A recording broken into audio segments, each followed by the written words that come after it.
All right, everybody. It's all about irresponsibility and enabling it. A lot of black women seem to want to enable irresponsible black men. We're going to talk about it tonight and see if we can find a solution so that black women can have better relationships. Gangster Talk's up next. Dame hit it.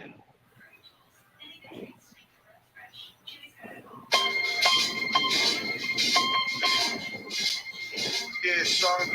There's mad kids out there getting crazy for the 9-5, bro. Yeah, and I've been doing this for a long time. You know, shooting the game going for mine. Alright. And this is the year when mad caps get peeled. So I'ma spark this line, kick the real.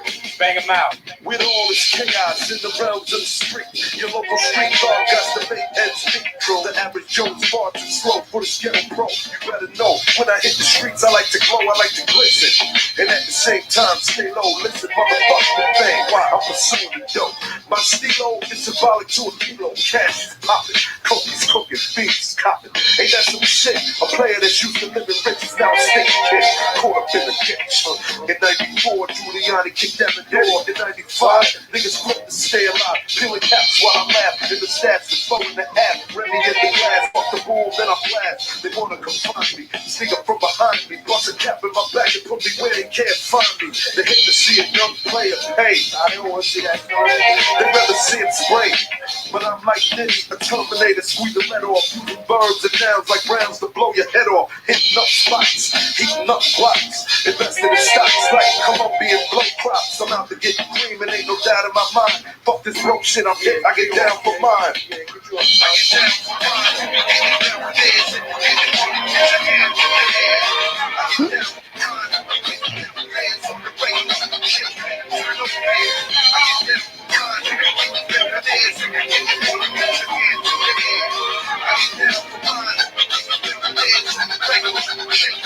I hear you wanna be a play. I ain't someplace you bet. Let's play a game of real nigga roulette. With this a DOA as I spray the melee. Content and punctuation is compared to AK. You in a danger. Overdose for pure funk. I'm fucking off like Tommy again. The karma's a booty smoke. Decapitated rappers in my trunk. I'm sick. Pumping skunk. Bouncing with my click. Popping nigga jump. I'm getting blank when these clowns be zigzagging. When you talk about putting keys, come on, you're nickel blagging. I'm blasting off wings and making dollars believe it. You see, I was packing heaters when chokers was banging cheerleaders. Ain't nothing changed, still the same in the rap game. I'm known for banging rookies out the frame. Y'all done forgot who was the pimp from the start. Sipping vintage wine, eating dollar cup. I'm phenomenal from the abdominal. Far from comical lyrics that stick in the brains like particles. Never sleep. I'm bringing the drama to the street with techniques and rolling in bleach. Ain't nothing sweet about the street, so I'm poetically ill. I'm pure like cook up and lyrics sound like fish scale. I got the banger at your throat and you ain't showing no signs. Can't deaf, let them know I get down for mine. I get down for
Yeah. Gangster talk all night long.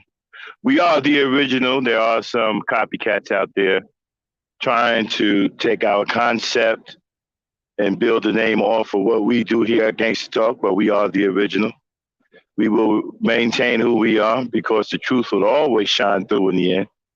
And phonies and posers will fall by the wayside. Good evening, everybody. Welcome to this nightly broadcast of Gangster Talk. We're going to be talking about black women enabling irresponsible black men. 1 second.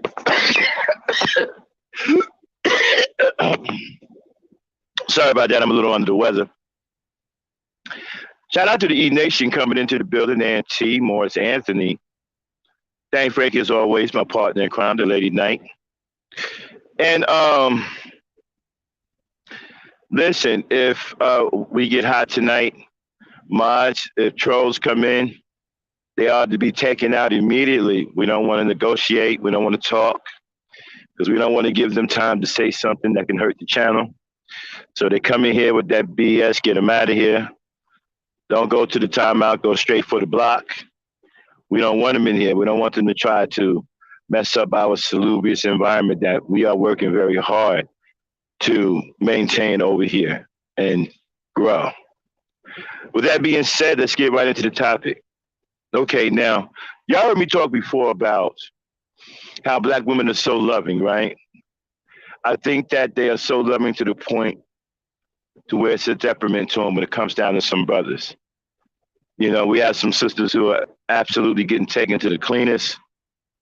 And it's sad because it's one thing when you get taken for money, but it's another when you get taken for your trust, your heart, your belief in somebody. That's hard to replace.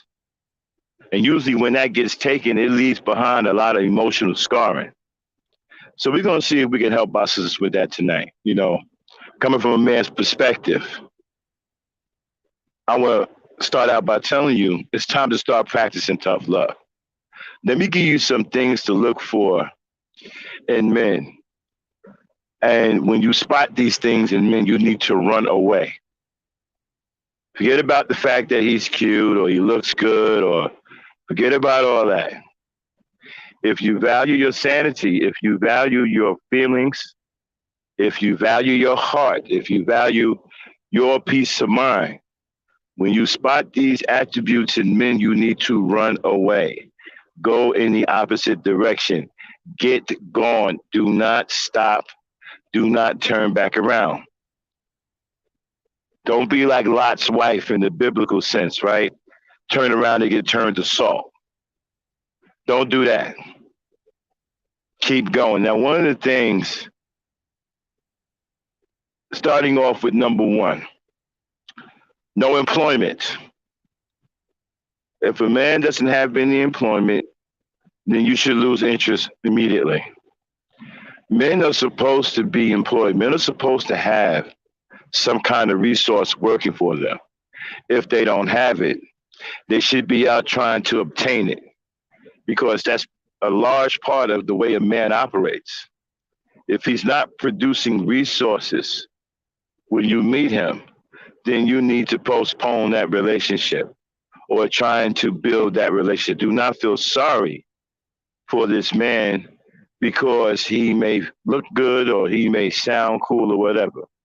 You have to protect your heart. You have to protect your mind. You understand? You have to protect your happiness. If a man is not producing resources, he is not fit to be in a relationship with the woman. Do not make the mistake and feel sorry for this kind of man and bring this man into your life, because the issue with a lot of dudes who aren't producing resources, they become complacent very, very quickly. Very fast, I'm sorry. They become complacent, and then it leads to laziness. And then it leads to dependency, especially if you are the one that's working. He starts to depend on you.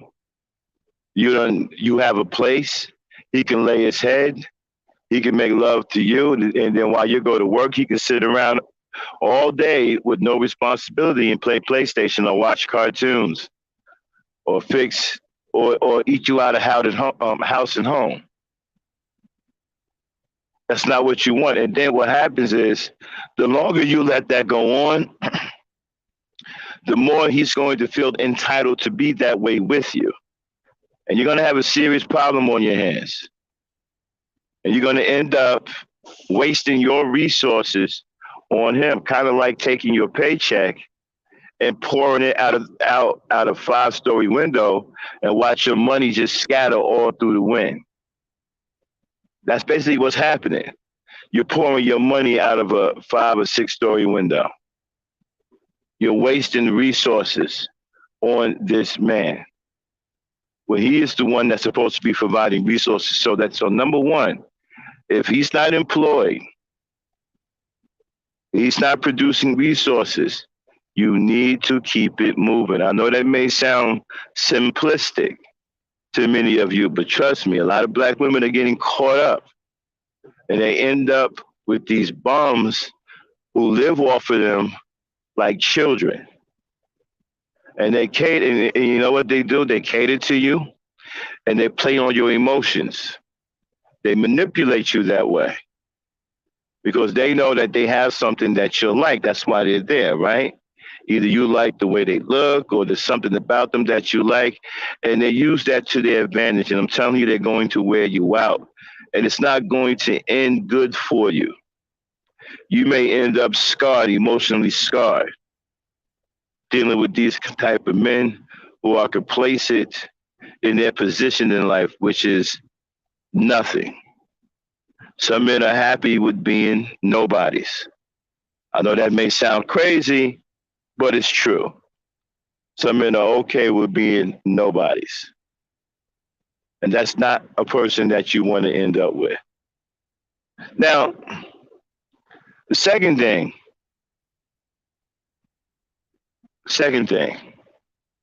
a man that is disrespectful. Now, there's a difference between having a confident man when he speaks and a man who's just flat out disrespectful, who talks to you like you are lesser than he is. You don't want to mess with a guy like this either. You know why? Because guys like that, when they talk like that, when they talk down to you like that, when they talk like you are lesser than them, what that leads to is control. They try to control you. They try to command you. They try to make you jump at their own whim, right? That can lead to some serious stuff. It can lead to a very physically abusive relationship. That's not something that you want to get yourself in. You should have a man should have a cool head, an easy way of having a conversation with you, and not bark at you or dictate to you and try to tell you what to do or try to command you. You see, when some of you women are very girly-like, very sweet, some men take that for weakness. They feel that they can dominate you. You don't want to be in a relationship with such a guy. Run in the opposite direction. And again, let's go back to enabling irresponsibility. You don't want to deal with a baby daddy. Now, they're always talking about baby mamas, right? They're always saying that nobody's checking for baby mamas. Well, you need to stop checking for baby daddies. Most baby daddies ain't no damn good. And the only thing they good for is making baby mamas. Seriously, if you with a guy, if you meet a guy and he got 3 and 4 kids, especially the guy that got 3, 4 kids or more by different women. It's one thing to have 3 kids by the same woman. Okay, so maybe that situation didn't work out. There was an issue, whatever. But when he got 3 kids and 4 kids and got 3 and 4 baby mamas, man, you're just asking for it. You gotta resist all of this superficial stuff, and you got to start thinking with your head, right? He's got 4 kids, and he's got 4 baby mamas. What's the odds that there's something wrong with all 4 of those baby mamas? See, because women don't usually tend to be screwed up like that. So he got 4 kids by 4 baby mamas. You want to be the 5th baby mama? Because that's actually what you're going to be. This guy's actually walking around collecting. He's moving through life collecting baby mamas. I got a show coming up sometime next week called The Baby Mama Collector, where I'm going to really go in depth about these guys who move around in life collecting baby mamas with no intentions on taking care of their children. Some of these guys are very proud that they have so many baby mamas because they think all those baby mamas are there to take care of their seeds. And some guys brag about all of the seeds that they have and have the baby mamas, and then they can still go out and sow their wild oats. They can still go out and hit skins elsewhere. Irresponsibility. So if you talking to a guy and he's got 2, 3, 4 baby mamas, you want to go elsewhere. You don't want that smoke.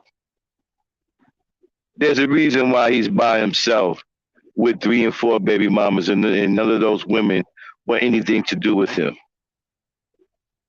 And don't never fall for, well, it didn't happen to me. It's about to happen to you. It's about to happen to you. That's the way you have to think. Don't think because he didn't do it to you that he's not going to do it to you. He's very well going to do it to you because that is his mode of operation.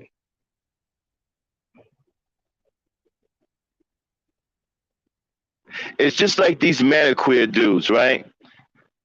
You got black women in there supporting these maniqueer dudes who don't like women, who say all these crazy things about women, who promote hatred of black women, who become famous on social media for disrespecting black women. And so you got black women in there supporting these guys because they think that the women that they are talking about doesn't apply to them.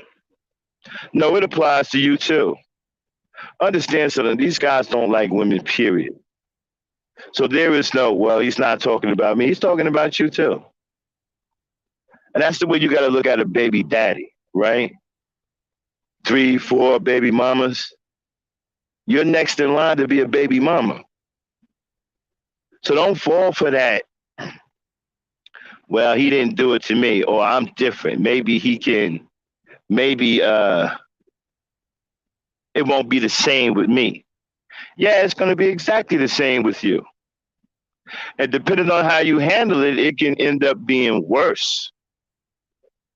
Because if you're not built to handle that kind of adversity with a guy, and you're the type of woman that want a guy all to yourself, and you can't have him, and then remember, he's got other baby mamas. So his resources are going to be spread out through all of those children. So unless he's rich, bringing in some serious resources, how much are you going to benefit from those resources? See, these are the things that you have to weigh when you're dealing with guys. You should, when you meet a guy, you should always dig into his background. That's one of the first things you should go after. Who is he? What does he do? Where does he come from? How many kids do we have? How many baby mamas are in the picture? How many women you're going to have to deal with? Because I'm going to tell you something. Guys who got multiple kids by multiple baby mamas will use you as a shield. They will throw you in the middle of their baby mamas because their baby mamas be coming at them hard in the motherfucker for child support most of the time. They end up throwing you under the bus, putting you in harm's way. You understand? I think it's disgraceful when we have 3 and 4 women having a conversation about one dude.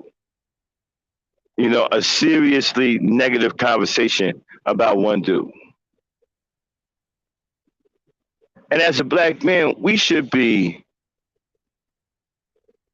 embarrassed when those things take place.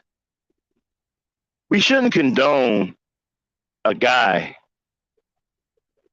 having all of these baby mamas and every last one of them is saying nothing good about him. And then they come on social media, they come on talk shows, 3, 4 at a time, and they're talking about how this guy doesn't do anything for his children. I mean, how many times we going to play that over and over again. When do we stop with that narrative? When do we take responsibility? And so, black women, you have to stop enabling that. Okay, stop thinking that you're not the one or it's not going to happen to you. It's very much going to happen to you. And just like they talk about, well, baby mamas aren't desired, a baby daddy should be, in your mind, a baby daddy should be the least desired man that you're going after. Seriously. Now, I'm not saying all baby daddies are effed up, but most of them are. I'm telling you that right now. Most of them dudes, that is their MO. When you see them with all of those women and all of those kids, and 9 times out of 10, you can just talk to one of his baby mamas and she'll give you the lowdown, and you ain't got to go to the other ones. And you got to be careful because men will take advantage of your kindness real fast. They see how sweet you are, they see how trusting you are. They don't see that as a beautiful thing about you. What they see that as an opportunity. So you got to understand how a lot of men think, right? Men and women think differently. Most women, when they see kind attributes in the guy, they don't think the same way men do. When a man sees kind attributes and sweet attributes in a woman, most of them see that as an opportunity. They see it as a get out of jail free card, a ace in the hole. That's the way they see that. Like, okay, I can do this, I can do that, and she gonna believe anything I say. She too sweet to let me go. She too kind-hearted to let me go. All I gotta do is apologize and pretend to cry, and she's gonna fall for it. Guys like that will turn you into a monster. They will work your heart to the point of it turning black. You do not want to be with a guy like that. A guy like that will turn you black-hearted. And so you have to be very careful about the kind of men that you choose when it comes down to a relationship. A lot of you are choosing men who are not fit to be in a relationship because you simply don't know what to look for and what to listen for. Many of you are into. Hold on one second. Hold on one second. I have a. Give me a second, y'all.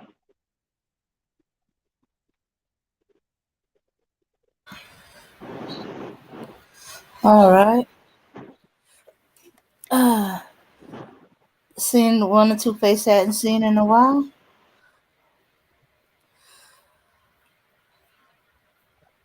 But yeah, I agree. Um, Okay, I'm sorry. I'm back. I'm back. Thanks, Dane. mm, And so, like I was saying, right? You have to listen. You have to pay attention to the way men talk. All right. Now, I'm giving y'all some knowledge, some inside knowledge of how men take advantage of you. Okay. You have to think this way. When you are sweet and kind to some guys, they see that as an opportunity. They doesn't see that as a beautiful attribute of yours that they want to be a part of their life. This is why you have to refrain a lot from picking dudes up off the street.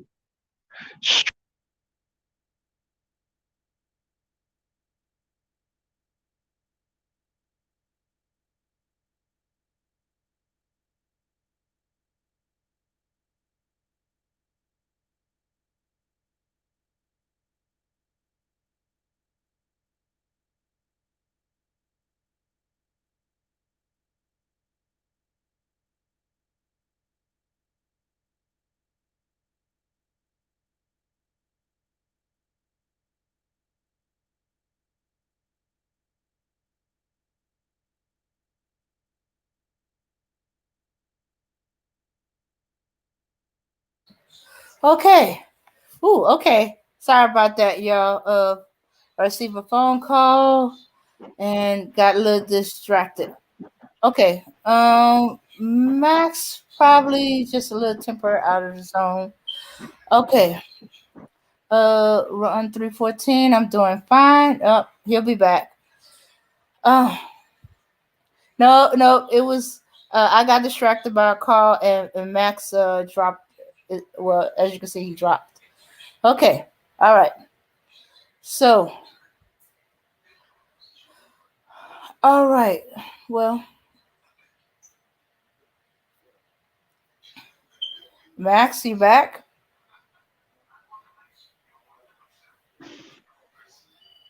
Okay. Okay, am I back now? Yeah. Yeah, we can hear you Okay. now. Uh-huh. Okay, what happened? What happened? Where did I get I received a call and you just dropped right in. Okay, I don't know when I dropped off. All right, so like I was saying, okay, well then let me roll back to be safe. Let me roll back to what I was saying about street dudes versus gentlemen, right? Street dudes are different. They're not domestic. So ladies, you want to refrain from picking a dude up in the street if you can help it. You want to refrain for that. You want to go where gentlemen go. Go to the nice places where gentlemen, I've always suggested go to college campuses, go to lounges and different things where gentlemen hang out. Go hang around banks. Okay, most well-dressed men who work in the corporate world are gentlemen, right? The street guy is a different guy. He's been raised in the street, so he doesn't have a softened heart. He doesn't have a weakened heart. He has a very hard heart. So he's going to look at your kindness and your sweetness much differently than a gentleman would. Now, I'm not saying that gentlemen have weak hearts, but gentlemen are more domestic and trained better than wild street dudes. Most of the women that are getting pregnant and turning into baby mamas is being done by street dudes because most gentlemen take care of their responsibilities. These street dudes don't understand what responsibility is. That's why they have all of these kids. Again, when you run into a guy that has 3 and 4 baby, even 2 baby mamas, right? Even 2 baby mamas.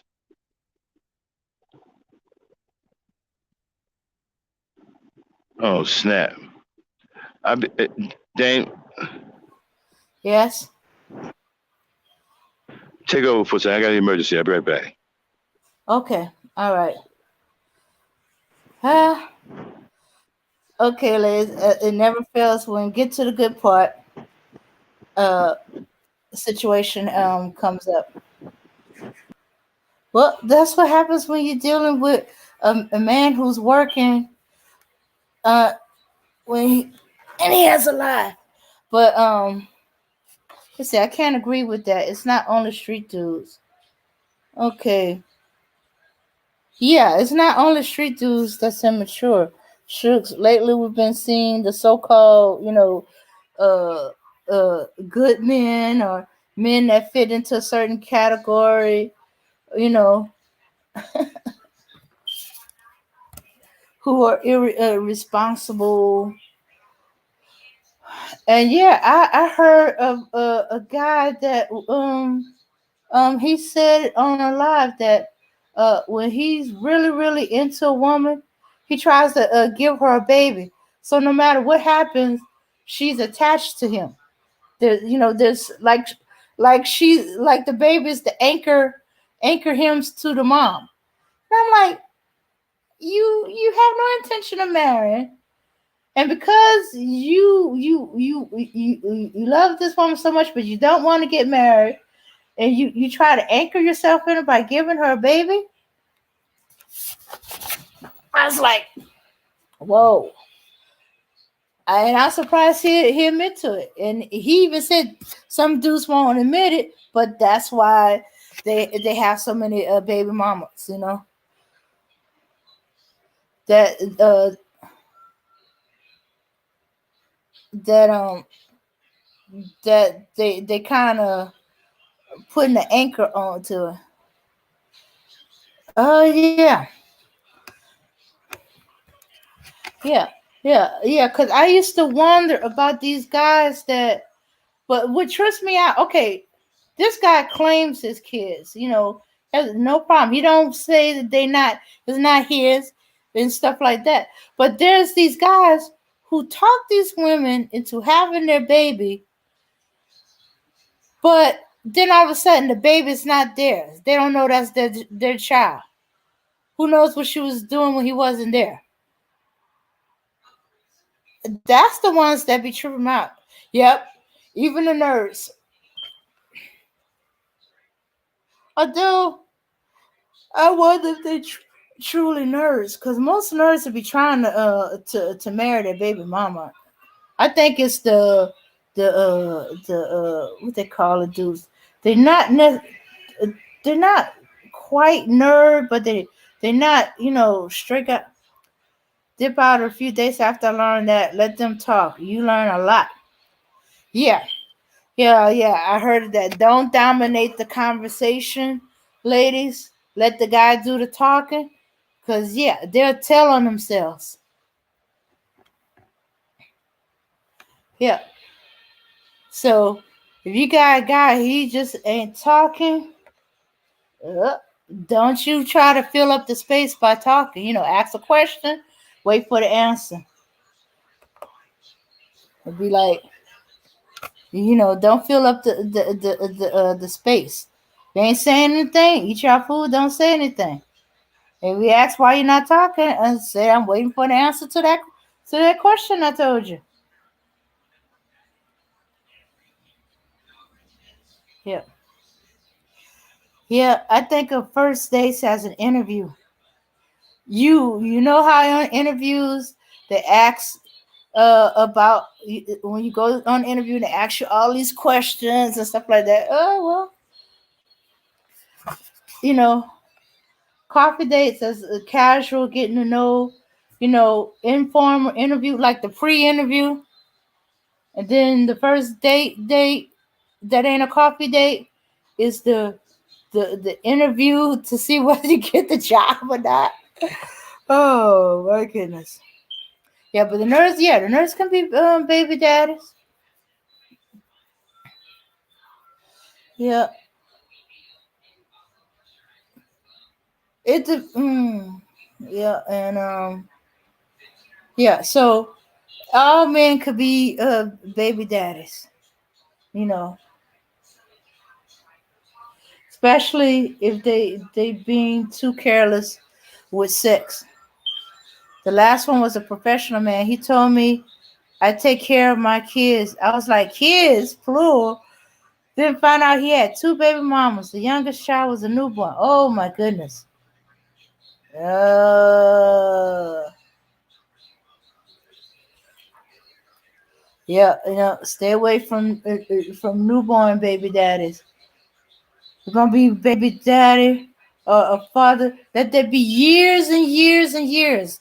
Shows that he learned from his mistakes and he's not repeating them. But if they really young, nope, nope. You need to be concentrating your energy on your kid. Go. But now there's so many guys that has a baby mama. There's very seldom that you find one that don't. But you know that's usually either because there's some um, derelict, jail, prison. Um, there's a few that there's those that's been very very careful. You know. Yeah. Yeah. To block his messages. Yeah, and don't let them try to shame you. It's like, oh, You would be you would be mad if I was to not give a baby mama a chance. Why you not giving me a chance? Yeah, being a father is something special. I've only been a father for 3 months, and I love it. Oh, you've been busy, Ron. No wonder we hadn't seen you. Yeah, you you've been busy taking care of your kids. Okay, all right. Well, that's good. Uh huh. Mhm. Yeah, but you're not trying to go date another woman, Ron. That's where you okay. Just had a kid. 3 months. You concentrate your energy on your kid. You're not trying to go find other women to date. You're not Okay, trying I'm to. back. Oh, hey. Sorry about that, y'all. Really, really sorry about that. Hmm. So let me change gears again. Let's get back to what I was saying about these baby. Okay, so let's go back over the baby daddy thing because this is very, very important. Okay, some guys are baby mama collectors.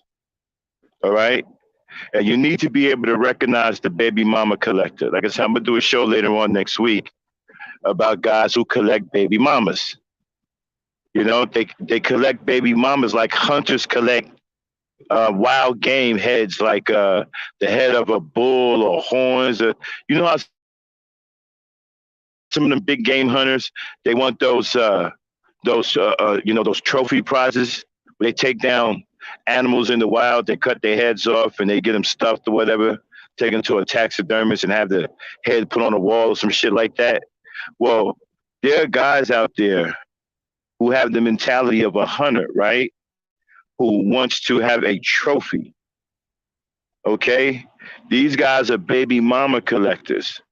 And if you notice that the baby mamas all have something in common, they all built a certain way and they have a certain look, right? And so these type of guys, they go around and all they do is collect baby mamas. They don't take care of none of their kids, right? One of the surefire ways to recognize these guys, all right, is their sartorial expression, the way they dress. They are very well dressed, but understand something, right? They have what is called a ghetto type dress.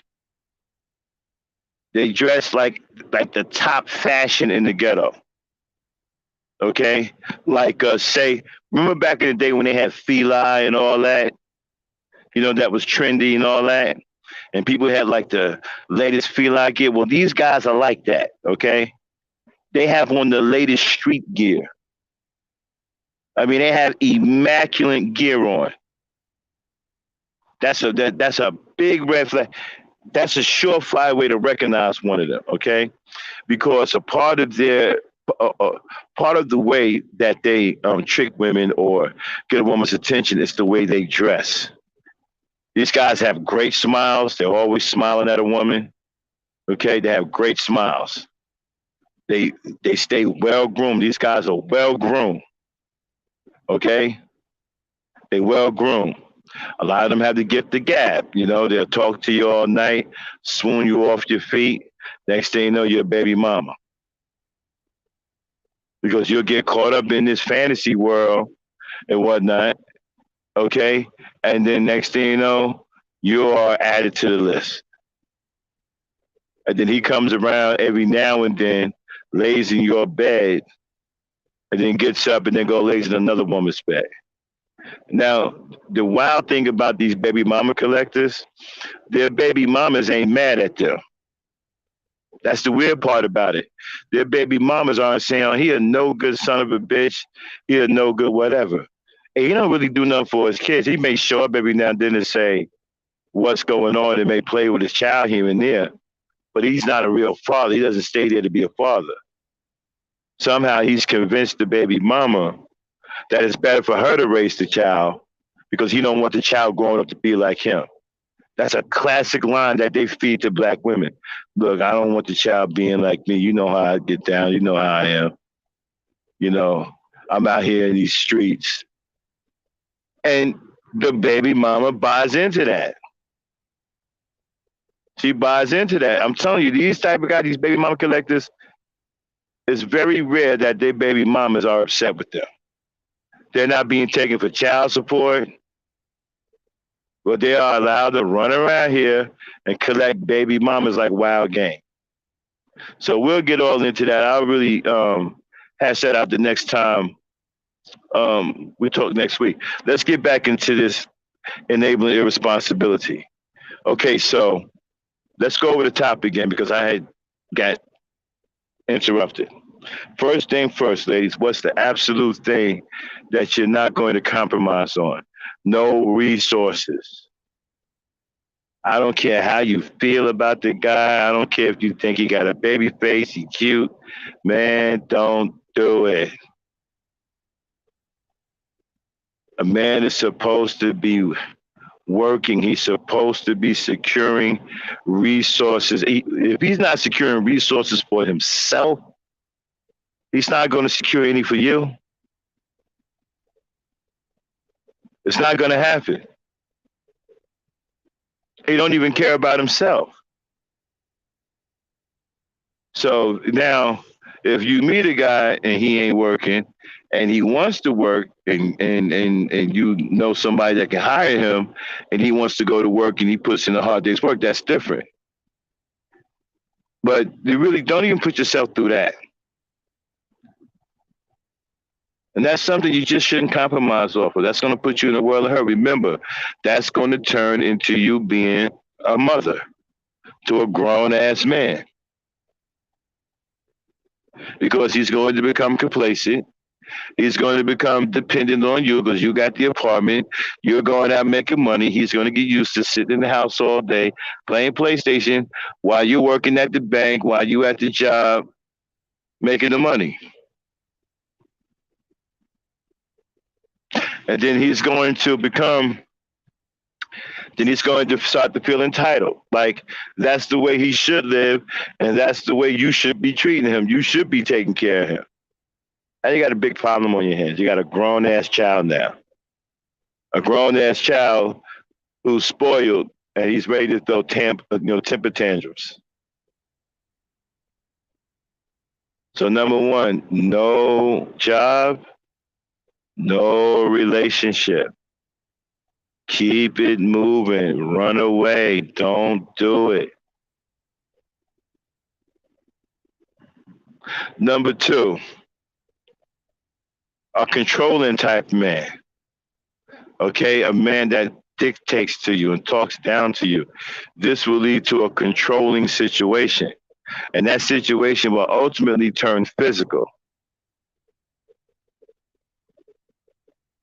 See, some guys, when you meet them, they're charismatic, whatever, right? And you have a conversation, smile or whatever, and you haven't seen the real him yet, okay? Then you noticed when y'all dealing with each other, he starts snapping on you it starts small. You start snapping. Next thing you know, those snaps get a little longer, and then a little longer, and his words get a little harsher. That's getting ready to turn into a controlling situation. And then it's going to escalate even further into physical abuse. Okay? So definitely, this is why you should have conversations with guys. Guys tell on themselves if you talk to them long enough. They'll tell on themselves. If you sit there, if a guy really wants to get you in bed or if he keeps saying to you, when we going to be alone, baby, when I'm going to get you alone? When I'm going to have you all to myself, right? That's an opportunity for you to make him wait any longer. Make him wait even longer to see what comes out of that. See if he's impatient. Because guys who are controlling are very impatient. They don't want to wait that long. So if you make him wait longer, he's going to snap on you. And once you get that first snap, it's time to go. Don't wait around for the second snap. It's time to go. Okay? Time to go. Remember, you want to protect your heart. You want to protect your state of mind. Okay? It's very, very important. When those things are damaged, when they're taken from you, it's hard to get those back. Sometimes you can't get them back. And then the baby mama, the guy that got 3 and 4 baby mamas. If he's got 4 baby mamas, you're about to be baby mama number 5. If he got 3 baby mamas, you're about to be baby mama number 4. Stay out of the baby mama thing. Don't get caught up. Oh, he's cute, he's handsome, he's sweet. Don't. That's how the other 3 baby mamas got there. Don't fall for that. He got 3, 2, and 3, even 2 baby mamas. 2 baby mamas is too many. He got 2, 3, 4 baby mamas. Keep it moving. Stay out of the baby mama game. That's a game you don't want to play. You don't want to get involved in that game because you're going to lose. You're going to end up with a child that he can't provide for. And you're going to get stuck.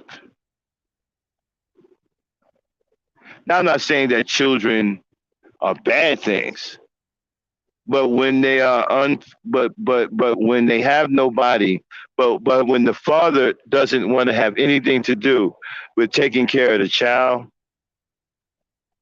kids take a toll on you. Kids cost money. Yes, they're beautiful souls, but they aren't free. They consume a lot of resources. They take a lot of resources to raise. So even though you may see some good-looking black dude, and you think he's all of that, and you mess around, he got 3 baby mamas. I'm sorry, you got to keep it moving. Don't play the baby mama game. Stay away from the baby mama game. You're not going to win the game. That's a game where women lose. Stay out of that game. You want to be a winner, not a loser. Stay out of that game. You're going to lose in that game. Don't play the baby mama game. Now, here's another thing, too. Guys who are into video games. There's 2 types of these guys. There's one who plays video games to unwind because he works hard. He has a job. He's responsible. He works hard. And every now and then he want to relax and play some Madden to clear his mind.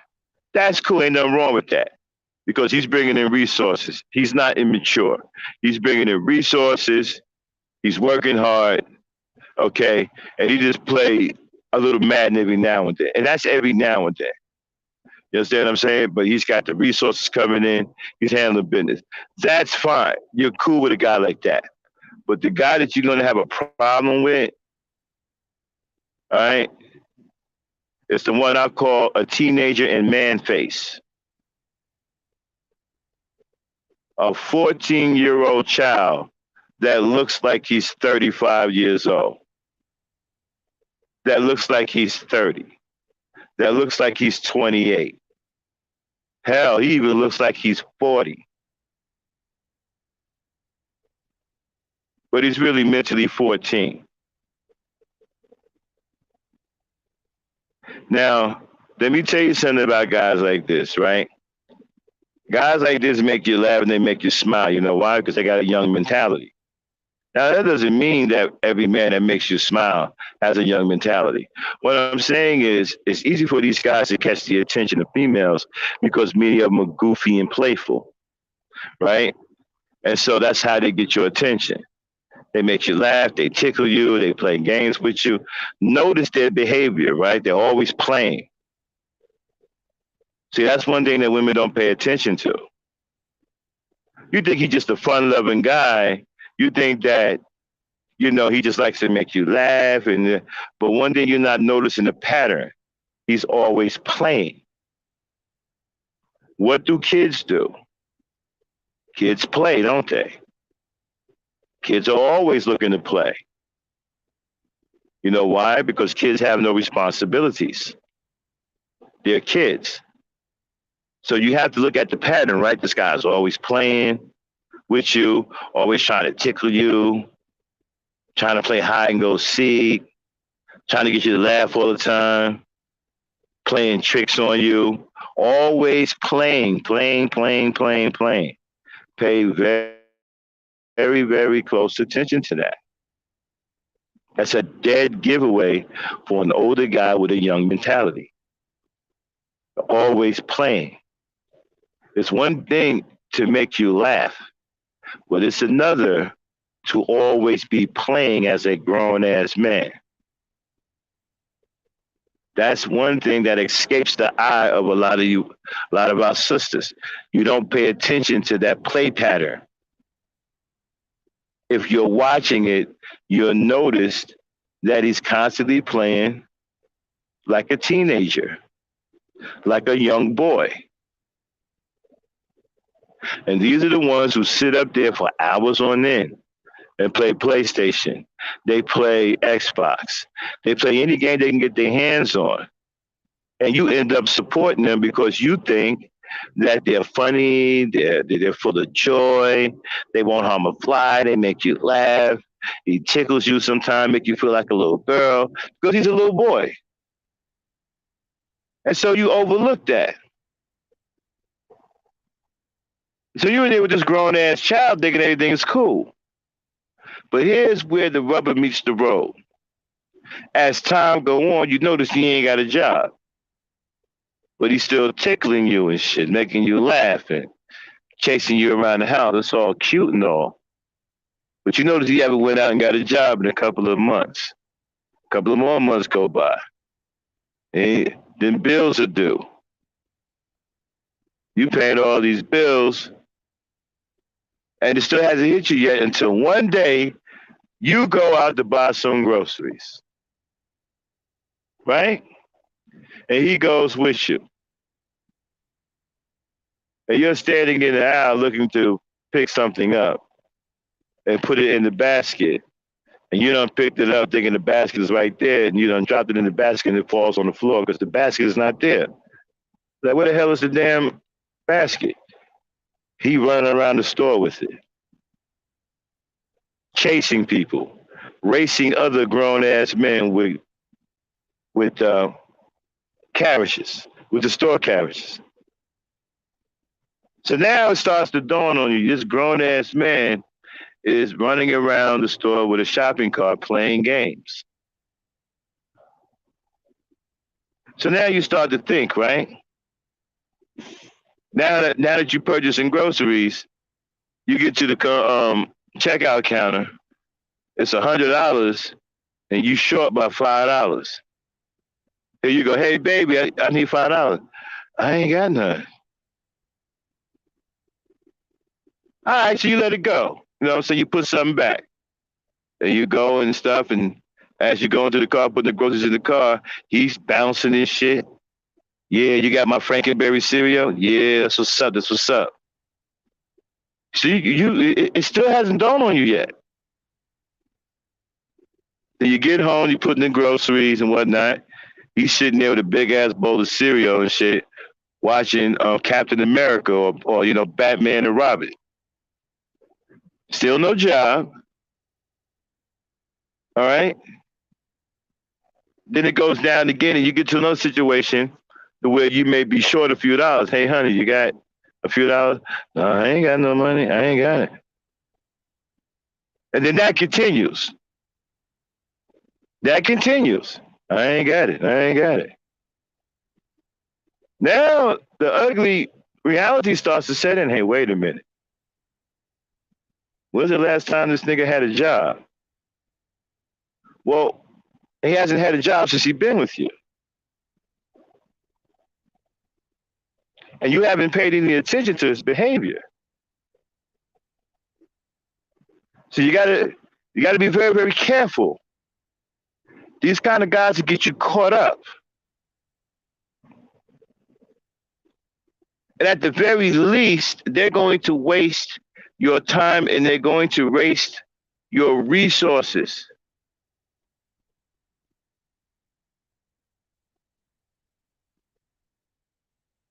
And then they're going to make you feel bad because after a while, you're going to realize, hey, wait a minute, I got to be so gullible. How did I fall for this? Well, he started out playing with you. started out tickling you and chasing you around and making you feel like a little girl again. And so you overlooked it. And then you like him, right? And so now you want to try to appeal to him, right? Hey, listen, why don't you go get a job? Fargo's down the block is hiring. You can start out as a cashier there. You can start out as a person that's working in produce. I don't want to do that. I just want to stay here with you. And why wouldn't he want to? You've enabled him. You allow him to be a child. Now you got a big child, big overgrown child on your hands that you're gonna have to get rid of. And I'm telling you, it's gonna end ugly too.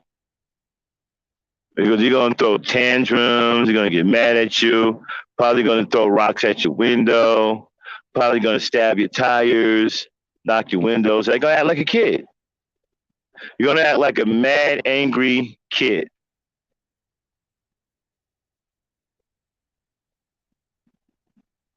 Okay?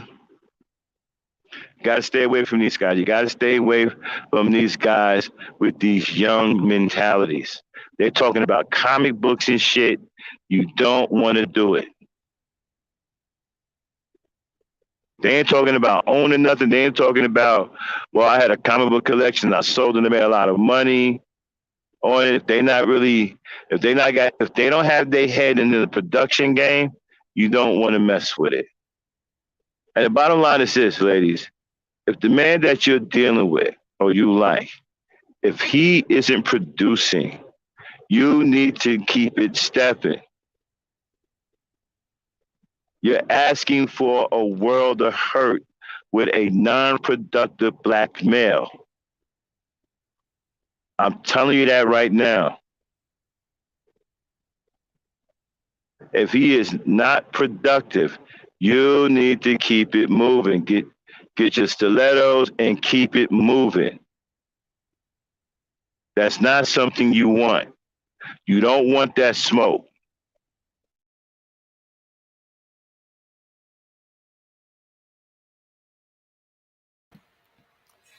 All right. Yeah, keep it moving. Because you don't want a giant kid on your hand. Yeah. Or you get the one that's spending up your money.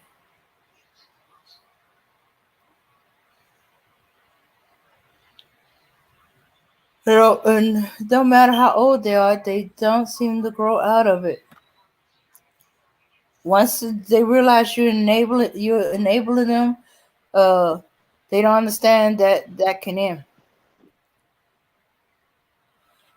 Hey, Max, you back? Yeah, I don't know what the hell happened. He dropped off.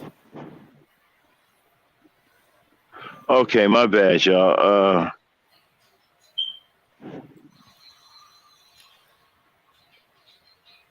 What's going on in the chat? Let me see. Let's see. Kendall's like we track who we are, or we mostly end up in a poisonous, destructive, counterproductive relationship when we have low self-esteem. When we know our value, we will naturally pick a mate who will complement that value. When a black person knows their value, they will never pick a white mate. How do we get into a white mate? I don't know. That's Kendall's fixation. Let's see. Oh, is it just me? Would love to do a live with you on her channel. You can educate the young black men that listen to my lives, or the both of us. Oh, really? Is you talking about us? Yeah, she's like, is it? Oh yeah, great. Oh yeah, no doubt. I would love to. I'm here for my black sisters, man. Anything I could do to help, absolutely. You know, I am here to help my black sisters out. Mm-hmm. And so, ladies, getting back to what I was saying, you know, You don't want the overgrown child. Okay, and listen, you don't want a non-productive black male, period. Now, there are other things you got to stay away from too, even with productive black males. But if he's not producing, don't keep it moving. Forget about how good he look or whatever. Don't do it to yourself. Don't do it to yourself. If you meet a guy and he's nice or whatever, and you find out he's not working, and man, you can't do nothing for him. You got to go. That's a man thing. He got to go handle that. And don't feel sorry for him. See, that's another thing. A lot of our sisters are very sweet and very kind, and they feel sorry for a lot of brothers out here because of white supremacy and what black men go through. I get all of that, but he still has to find a way, even through all this adversity, to be a man.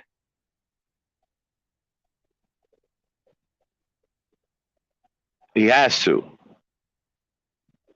You can't let you feeling sorry get in the way of him making a way out here for himself as a man. He has to get out here. Only the strong survive.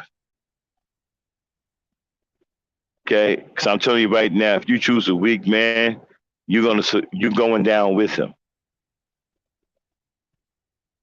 And I hate to say that. I know what that sounds like, but only the strong survive out here. I said it before. Marriage and serious relationships aren't for weak people. A weak man has no business in a serious relationship with a woman. A weak man has no business being married. Marriage is for the strong. Committed relationships is for the strong, not for the weak. And so, all of this, and then what else did I say? Then let me touch on this too. The guys that are telling you, that are calling you gold diggers. Let's get after this for a second. First of all, am I coming through loud and clear? Somebody give me a sound check. Okay. 1. Damn, am I coming through? Yeah, I hear you. All right, so here it is. Look, let's put this gold digger shit to bed. I'm sick and tired of hearing it. Don't let a guy shame you into wanting a man with resources. You're supposed to want a man with resources. What woman in her right mind doesn't want a man with resources? Nobody wants to be struggling. Nobody wants to get into a relationship, right, just to be drowning.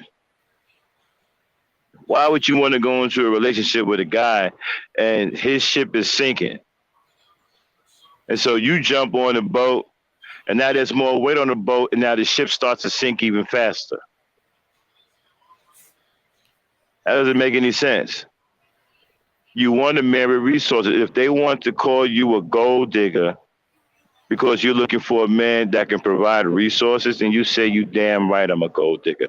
And be proud of being a gold digger.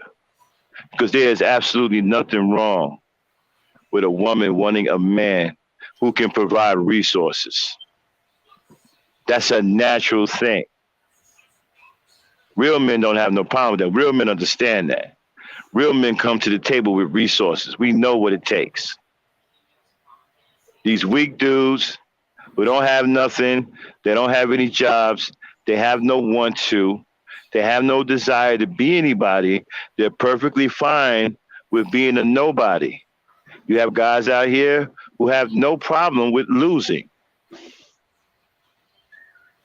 And they want you to lose right along with them.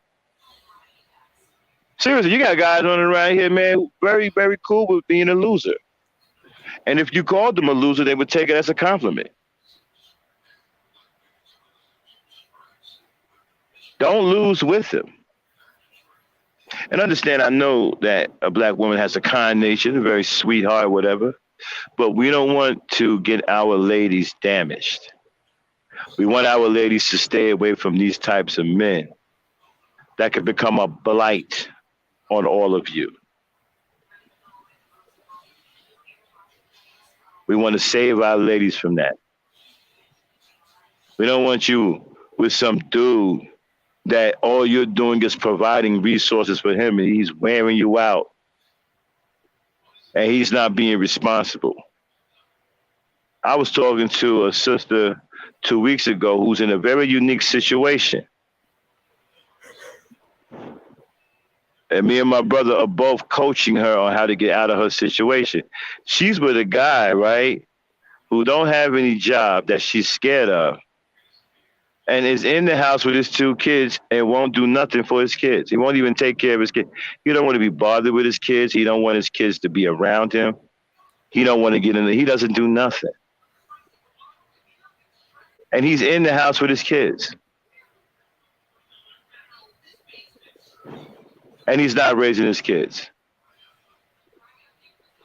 And so she sought out some help to some brothers who, and we're coaching her on how to get out of that situation. We're going to have her out of that situation, shortly. But how do you think she got into that situation? She got into that situation because she ignored the controlling signs, the ones I just pointed out. You see, most guys like that, I'll tell you ladies, you want to get a guy talking. If a man talks long enough, he will tell on himself. You want him talking and you want to do the listening. And most guys who are controlling are extremely impatient. You want to get them into a situation the way they have to play the long game. They don't like that. They'll snap. And they'll show you who they are early. Apparently, this guy, she didn't take on the warning signs. Because they're going to be very, very sweet at first, but then there's going to be glimpses in there that's going to give you that wow moment.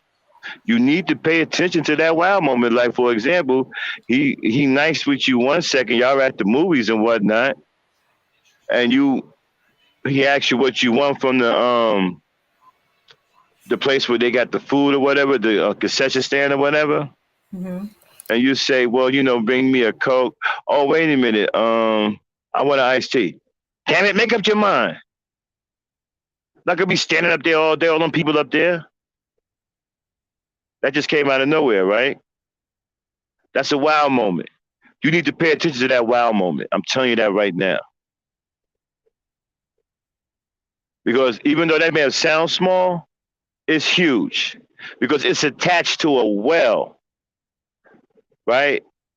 It's attached to a well of bad emotions. It's attached to a cesspool of anger and rage and misguidance and misdirection that's going to come out on you. You never want to be in a relationship with a guy that you're going to end up being afraid of. So you got to get out of that situation early. Now, it's one thing if a guy says, come on, Nessa, my knee hurt. Make your mind up. Or better yet, you go over there and get it. I'm going to go sit down. My knee hurt. Okay, that's different. Okay, he's aggravated because his knee hurt. Probably works hard or whatever, and he got some elbows. Most hardworking men have bad joints. Okay, so he's going up there, he hobbling or whatever. Nessa, what you want? Oh, give me a Coke, Harold. Okay. No, Harold, give me a iced tea. Come on, Nessa, I can't be going back and forth with this knee. Make your mind up. Okay, that's fine. What you don't want to hear is this. Can you make up your damn mind? You see all these people up here? You think I want to sit up here all day? Make up your damn mind. I hate it when a woman can't make up her mind. You hear some shit like that or something similar to that, you need to get up out of there. Matter of fact, before he come back from the concession stand, you need to be gone. You need to be gone, and you need to cut off all ties. Change your number. If you got brothers, make your brothers aware of what's going on. You got a father, make him aware of what's going on so people can be on alert. Okay? You hear some shit like that, it's time to go. And I mean leave. If you stay, you're going to put your life in danger.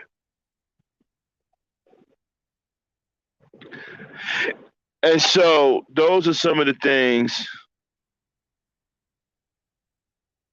Okay, what's going on in the chat?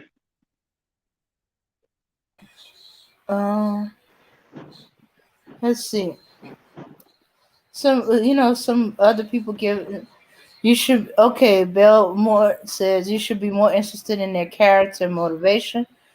And she said if a woman is 26, a good job, car, has her own place, and no kids, should expect the same from the dude. At least. Let's keep it simple. And I don't Yeah, know. I agree with that. Mhm. I agree. A woman should be expecting the man to have a job, period. Period. I agree with Belmore 100%. He need to have resources off the bat. Off the bat. And ladies, you're not asking for a lot. A man is supposed to come with resources. You're not asking to reinvent the wheel. You're not asking too much for a man to be gainfully employed with some financial resources. That's normal. That's supposed to be automatic.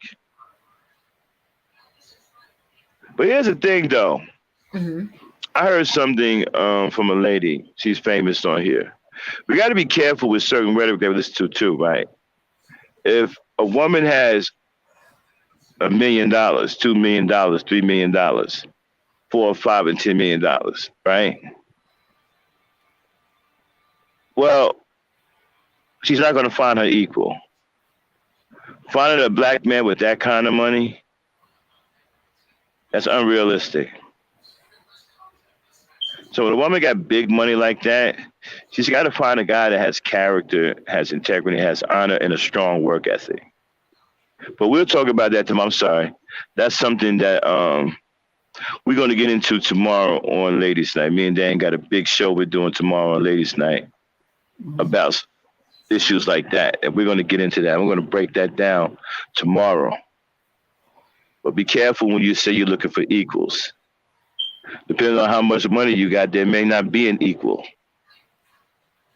Okay? So, but anyway, all right, so I'm at the end of my rant. So Lady Night, when we're talking about guys who like to play a lot, right?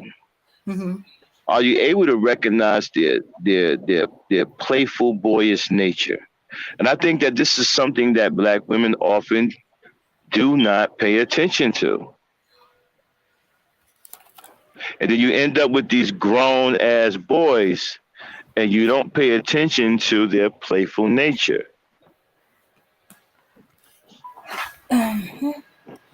Yeah, are you unknowingly hooked up with a baby Huey?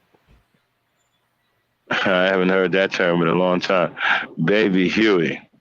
Uh-huh. Yeah. Yeah, he's all playful. He's a big kid. He ain't interested in work. He just want to play his game, eat up the food.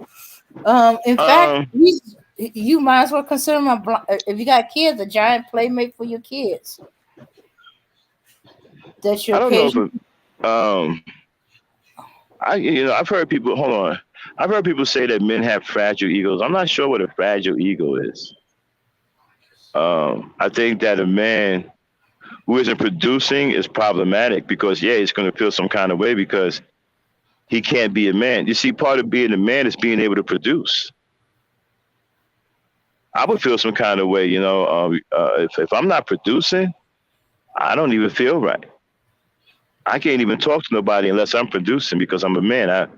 I'm too much of a man. I need to be producing. That's ingrained in me.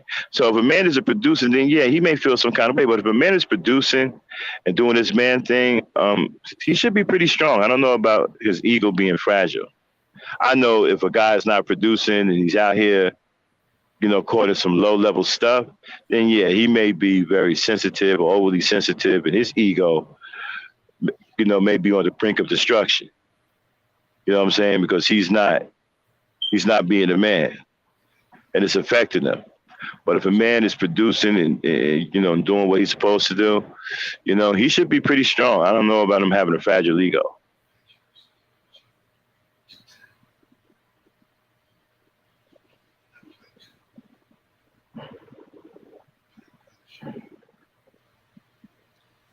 Okay. What's with the white? How did y'all get on white people? That's Kendall. For some reason, he keeps getting into white people thing. I don't what know. is he saying? He's saying he started off saying that when you know your value, you would never choose as a black person. You would never choose a white mate. And Bell keeps telling him, Okay, I can white people. I can agree with that. White men. Who do we see? I can agree. Oh, okay. I can agree with that. I don't think there's anything wrong with that statement. Of course, some people are not going to agree with him, but I agree with him. I think that first of all, I don't know how you even mess with anybody white. I've said that before. I mean, knowing our history and have read our history, just one part of our history in our ancestors I read, right? I read about what they did to our ancestors' children and used them for alligator bait and crocodile bait and all that stuff, right? That alone right there, I could never deal with anybody. I could never have a white mate. Just off of that alone. We ain't even talking about the rest of slavery. Mm-hmm. Just that right there, I'm done with white folks. I could never have a white man. I could never see myself with a white person as a mate, with a white woman as a mate. Because I would feel like my ancestors down. I would feel like I'm shitting on those children that were used as alligator bait. Somehow I would feel that I'm doing them. I would feel all kinds of way. And so I'm just confused. I mean, everybody does what they want to do, but to me, I don't see how anybody black that knows our history or seen the history of our ancestors, and even if you don't even want to go with that, look at what's going on today. What they're doing to us today, murdering us in our sleep. Our women are being gunned down by race soldiers in their sleeping. I don't know how you choose one of them as a mate. I don't know how you don't have the most disdain in the world for them, the most hatred that you can possibly muster for them. I have no, and you know what? And don't even get me started on love. I don't have no clue in the world how you can love one of them. I don't know what that's about at all. So yeah, I agree with Kendall. Yeah, if you're a black person and you know your wealth, but just off the strength of your ancestors, I don't understand how you would even think or consider being with somebody white as a mate. But everybody's entitled to do what they want to do. Just because I'm pro-black don't mean the next man or woman is pro-black. I would never do it, but I can't make somebody else not do it. That's something you would have to do on your own. I could never do that, and to me, I would feel like I'm slapping my ancestors in the face. That's just me, though. Okay. I can't think for other people, but I would feel after reading those atrocities that were committed, and then seeing those pictures of white men who done lynched entire family. I saw one picture where there was one black family, I think it was 9 of them. They lynched all 9 of those people.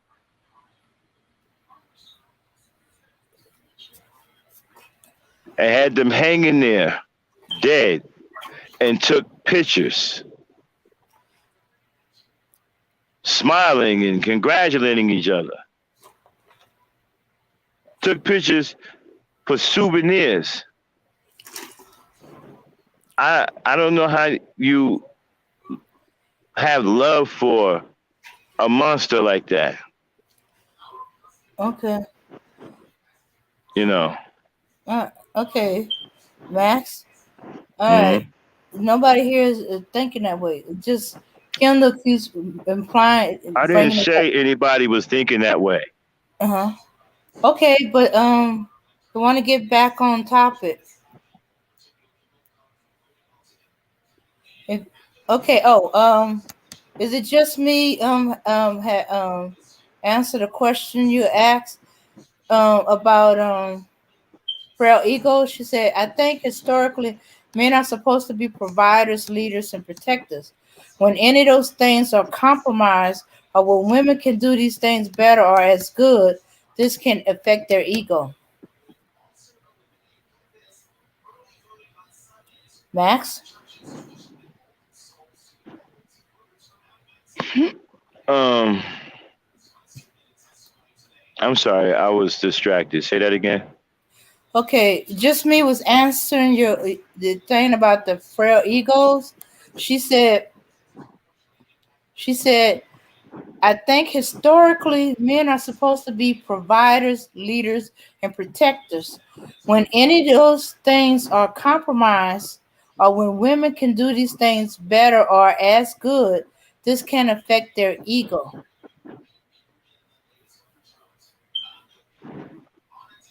I'm sorry. I'm distracted by what's going on between Belmore and Kendall. What's going on with those two? She feels that Kendall is distraction and deflecting because he can't handle you speaking about black men, and he got you on another topic by bringing this up.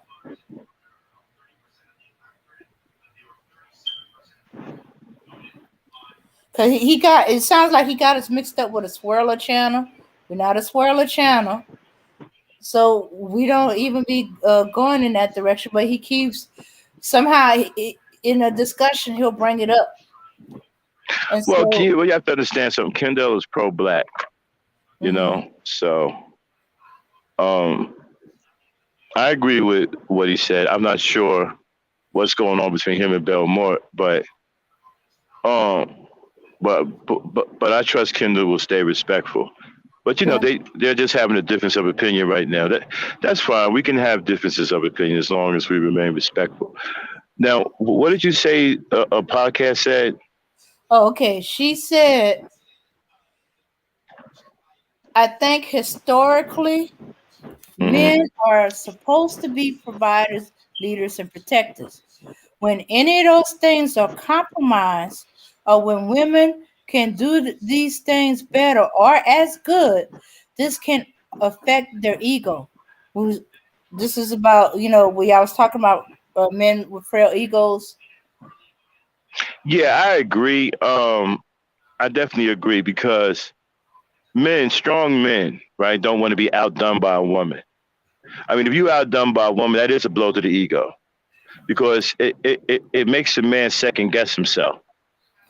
Okay, we are pretty much about our egos.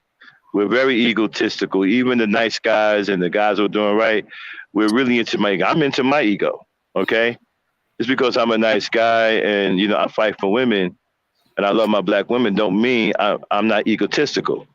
I'm just not an egotistical asshole. There's a difference. But I'm very much into my ego. I take exception if my woman is out producing me and I can produce and I'm not doing anything. I would feel screwed up. I'm not one of those dudes who is okay with losing. I need to be out there producing. My woman's producing. I need to be producing. I'm not just going to let her sit back and take care of me. I don't feel right because that's not how I'm built. But I am going to produce. Now I'm not saying that I'm the type of guy that, okay, if my woman is producing more resources than me, I'm gonna be like, oh, baby, you need to stop producing more resources than me because I'm a man. No, I don't get down like that. To me, that's ridiculous. You understand what I'm saying? And I think guys who feel that way, need to grow up. We're in a world now to where women can produce massive resources as well. And if you have a woman that can produce big resources and you're producing resources too, you're blessed. You're a blessed couple. And you shouldn't be competing with your woman and feeling some kind of way because she happens to be producing more financial resources than you. Sometimes it may end up with that. Black women are getting great jobs. They're having great careers. They're owning businesses. So there are definitely black women out there that can outproduce men, and in finances. But it doesn't mean that you compete with them. It doesn't mean that you can't be with them. I know guys who feel that if a woman is making more money than them, they can't be with that woman. To me, I think that's weak. That's weak. My woman made more money than me at one point. I used to work at a grocery store. Now I own my own business now, and I make big money now. And I make, a lot more than she does. And she's a banker, right? And so, but at one point, I made I was bringing home like $300 a week after taxes. And she was bringing home at that time something like $3,700 a week after taxes. And my wife been caking off since day one because she's always been in the banking system. Right? When I met her, she was the manager at a bank called Statewide in Jersey. All right, and so she was always caking off, right? So I was out there chasing shopping carts, making $300 a week.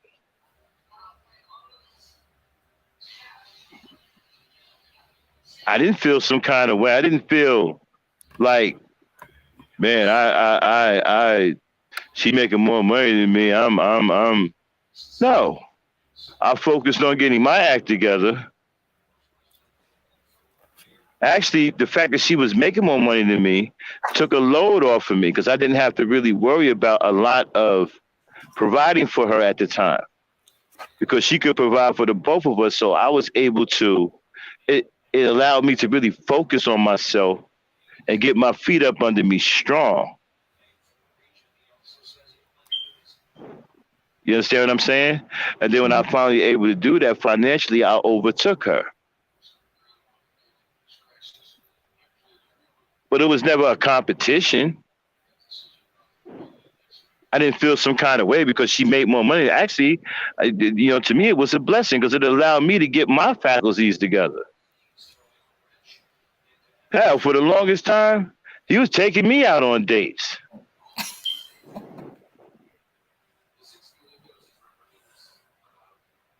Now I do it. Now I do it. You know what I'm saying? Matter of fact, I just bought her some stuff for Valentine's Day, and but no, I didn't have a problem with it.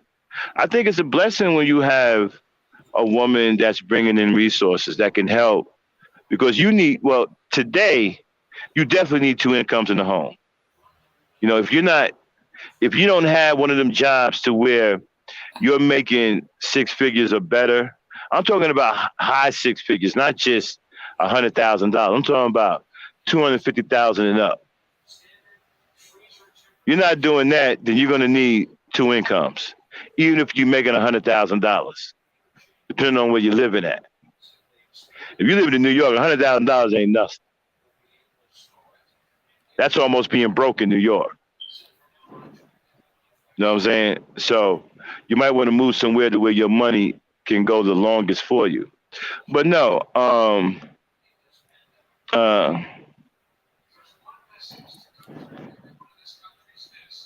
a guy who says that a woman is masculine is probably gay. See, that whole word masculine, that's a LGBT term. Real men don't even talk like that. We don't never say the word masculine. Okay? That's some gay stuff. That's them gay dudes. All right. Women aren't masculine. If a guy is calling you masculine, he's probably extremely effeminate. And that's that gay stuff. I'm telling you, that's them gay people. Them gay folks, they on it like that. Okay? So, but yeah, getting back to what I was saying, Dame, I, yeah, you know, my woman at one point made more money than me. And it turned out to be a blessing for me. You know, I didn't freak out like, yo, you need to. Imagine if your woman making more money than you and you ain't hardly making nothing. You're going to go and tell her to stop working? You're out of your mind. Mm-hmm. I would shoot. It was on when my woman was making more money than me. When my wife was making more money than me, man, I had it easy. But I was on easy street. Are you kidding me? I can bake my little $300. I mean, you know, I used my $300 to put gas in the car.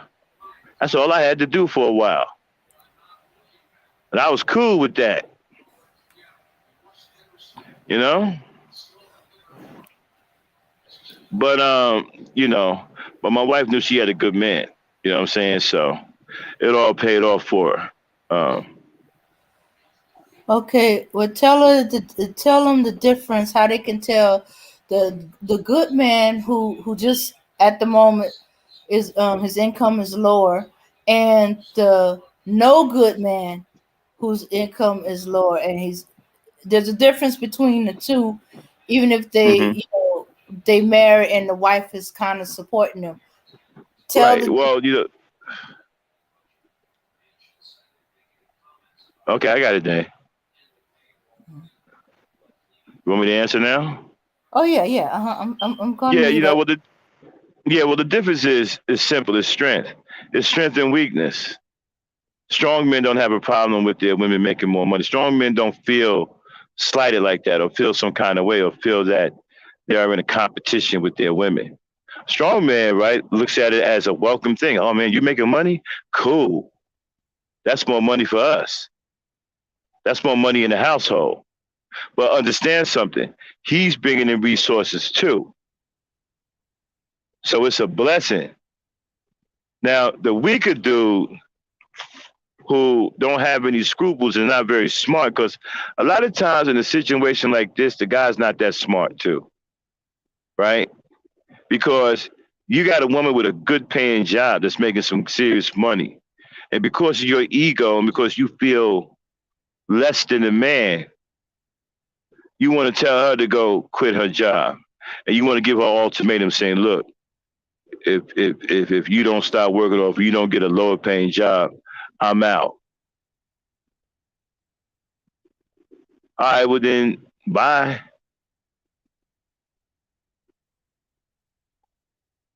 You know, don't feel some kind of way because you earned the right to make that kind of money and he's having an ego problem.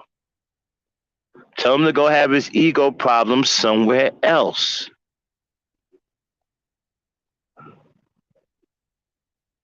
It's like that. Don't get caught up in that. Don't be tolerating no BS like that. That's weak. That's a weak man. You don't want no weak man in your life because all he's gonna do is cause you problems, especially emotional problems. He's gonna wear your emotions out because he's weak. He's gonna start crying about everything. Gonna start complaining about everything. He's gonna become complacent. Gonna want to sit on his ass. Gonna start blaming you for shit. He's gonna turn into a sissy bimp. Well, you're the reason why I ain't working. If you wouldn't make more money than me, I'd get out here and get a job. But since you want to be the man, you want to wear the pants, you can do all the work. I'm going to sit on down. I'm going to sit on my ass. Now you got a serious problem on your hands. Nah, the first sign that he feels some kind of way about you making some money. See, I'm about quick solutions and recognizing things real quick, ladies. Use that to your advantage. Quick recognition, right? It'll save you a lot of time and a lot of heartache. All right. And employ a no tolerance mentality. Soon as you hear some shit, I feel some kind of way. I'm a man, but you acting like me. You making more money than me, man. Keep you out. Don't even finish the conversation. Don't even respond. Let your actions respond. Let him see you walking out the door and never coming back. You don't even want that to get started. Soon as you hear some stuff like that, it's time to go. Because it's only going to go downhill from there. Because he's going to keep feeling some kind of way every day. You get up and go to work. And then the worst thing you can do is conversate with a man like that, because your conversations are going to turn into arguments, because he's in his feelings, because you're making more money than him. He feel like there's a blow to his ego. He's going to start blaming you for the blow to his ego. Then you're going to defend yourself. You're going to say some shit. It's going to make things worse. And he might end up putting hands on you, or you might end up shooting him in self-defense. You don't want to do that. So the moment you hear, while you trying to be the man and trying to make all the money, trying to outshine me, it's time to go. You hear anything like that, out of there like Speedy Gonzalez. Don't even do it to yourself. Deploy a no tolerance policy. No tolerance for weakness. Zero tolerance for weakness. But once a man start complaining about you making more money, he is weak. He's weak mentally. He's weak emotionally. It's time to go. Turn into the road runner. Get your meek meek on. Meek meek. Buy you a sign that says pal. POW in big old black letters with 5 exclamation points. Meek meek, pow, gone. Puff of smoke. Lady Knight, did I answer the question? Yeah, but it brought up another question. Okay, Bell says most men feel some kind of way if their woman makes more money than them, and they try to change that in advance. Okay, which I kind of agree with it. They don't try to discourage their women; they just try to advance themselves. But there is a type of dude that's perfectly fine with the woman making more money, but he has no intention to advance. Let it be all on her, you know. Um or Wait, he's just wait. lazy or whatever. I'm a little confused. Uh-huh. What was the question? Okay, it wasn't a question. It was just stating she believes most men feel some kind of way if their woman makes more money than them, and they try to change that in advance. You know. Yeah, I agree. I don't know if Mhm, it's most men, but yeah, some men are mhm. like that. I agree with her. I've seen that. I've seen guys try to, redirect their women's mentality into making less money so he can feel good.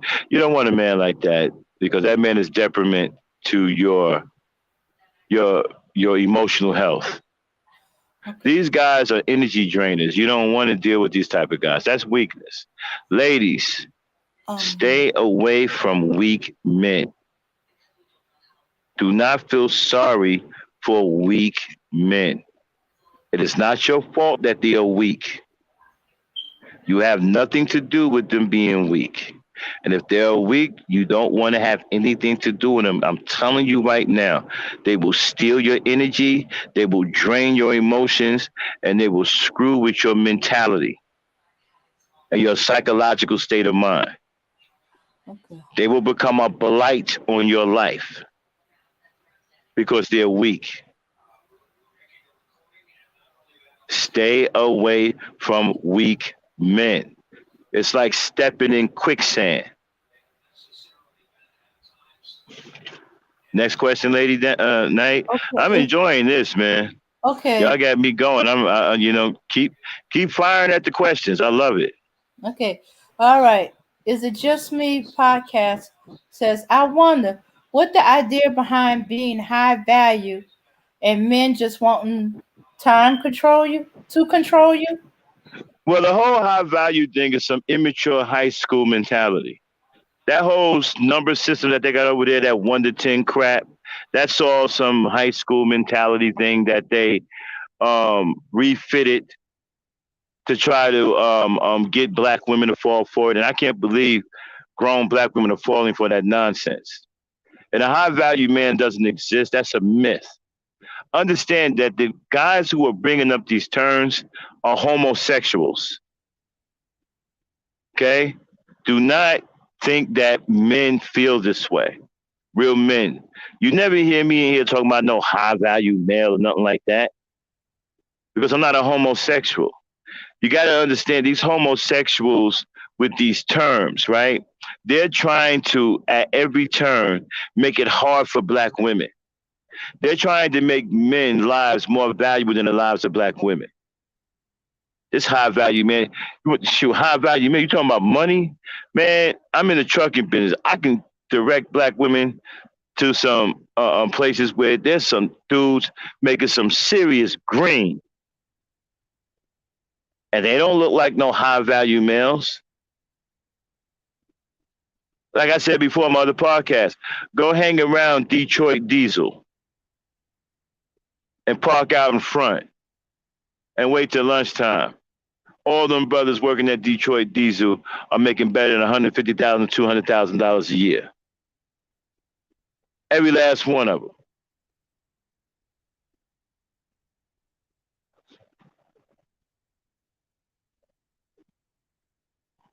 No, they don't, because you're talking about broken guys. You're talking about, yeah, I hear you, Belmore. You're talking about broken guys. You're talking about guys who love other men. I said before that guys in the manosphere, these red pill guys, these sissy bims, they're competing with women for the love of men. They are your competition. Just like you're looking for a good black man, they're looking for one too. And they're trying to get you out of the way. Less competition. Yeah. No, not just Detroit. Yvette, Detroit Diesel. Detroit Diesel is in. They got, like, wherever you live at. Look up Detroit Diesel where you live at and see which is the nearest dealer. Okay. Don't go to the offshoot ones who are authorized. You want an actual Detroit dealer. Okay.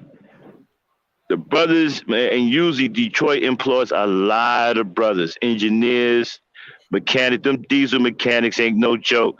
Them cats making $175,000, $250,000 a year easy. These guys make $175 an hour. Some make $225 an hour. Trust me, I know, because when we got to get our truck fixed, it's expensive as hell. The damn part may cost like $200. The damn labor is damn near $600, $800. Okay? These guys are seriously knocking down the dough.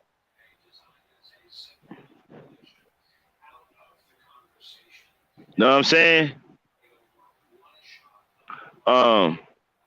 So, and they regular dudes, man. You go look at it, just go look at the parking lot, right? You see Range Rovers. You know what I'm saying? And depending on where you at, you may see Ferraris in there. These cats is caking. So, I'm sorry. Let's get back to the questions. I'm loving this, man. I done got all into the question thing. Okay, let's see. Okay, let me pull back. Quite a few started talking and laughing. Exactly, Okay. Belmore. If you show a woman love, you a simp. That's these sissy bims. You know, these maniqueers. They think because a man loves a black woman and respects a black woman, they want to call them a simp. Because they're competing with you for the love of those men. They in love with the men too. I mean, who the hell? I mean, think about it, right? They're over there sending each other topless pics. Absolutely. Is it just me? Yes, I've been called a super simp. You got to see some of my pockets, especially the one that I did called "Pass Me My Cape." Oh yeah, they call me a super simp. I'm a big old simp because I love black women and I want to protect my black women and protect our black children. I'm a simp.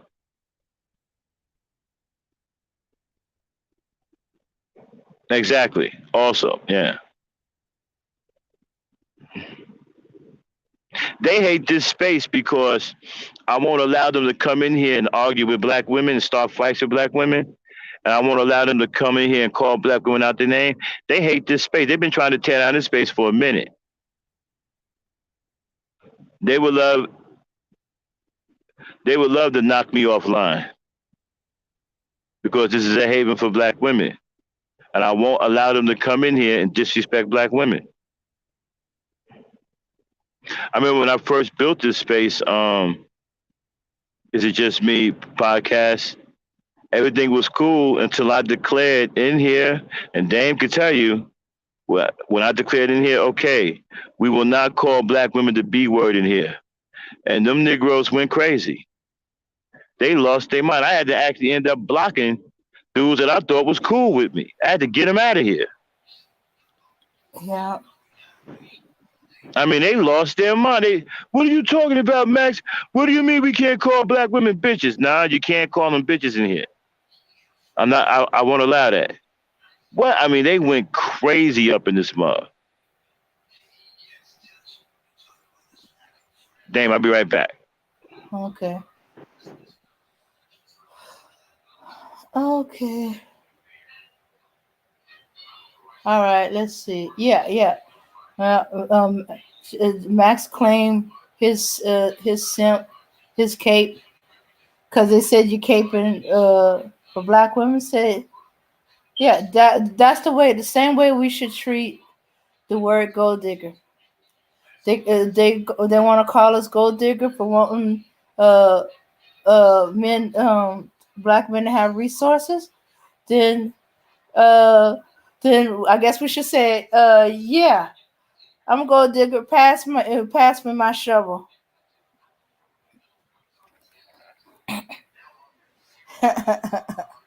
Let's see if you got some gold in you. Okay, let's see. Just like with the whole Boosie situation, it sounds like he's mad at Lori Harvey for being with Michael B. Jordan, who he wanted. He has no reason whatsoever to be that damn angry. Okay. Okay. I was wondering what that was about. I didn't understand why he was commenting on that. Okay, when you have a high value man, he realizes his proper natural responsibility in life and response in the relationship. He knows that when babies come, he has to be the man. Okay, but until yeah, but the thing, Kendall, was trying to uh get through all of the so-called imitation high value man to get to a man who values is high. That is a sick way of thinking, right? A lot of these dudes must be our competitors. Yeah.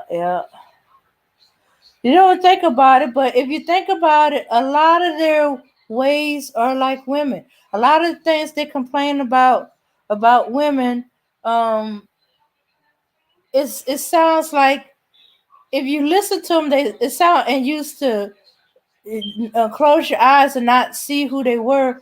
You swear it was a woman talking. You know, and I was like, is it just me?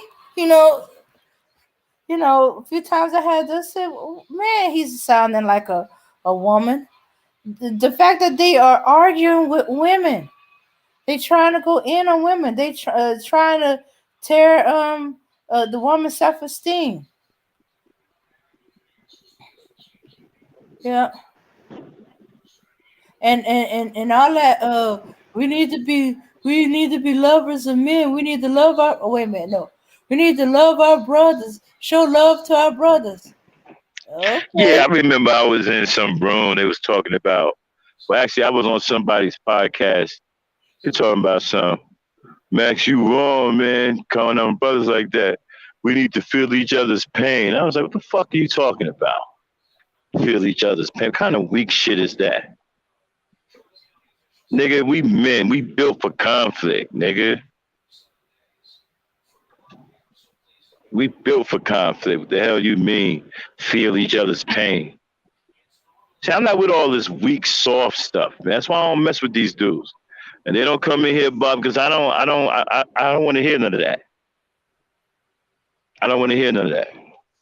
Don't come in here with that BS. Oh, okay, that's interesting. Bootsy wants the Lord harvest of the world to lower their standards so the Bootsies of the world has a chance. Just sad. I'm not sure why we're interested in what celebrities are doing. Hmm. You know, I really don't get it. Like, I understand you like gossip, but man, I mean, they don't do nothing for black people. They don't even care anything about black people, man. Like, you know, Steve Harvey keeps lying, talking about he doing a lot for young black boys. I can't tell.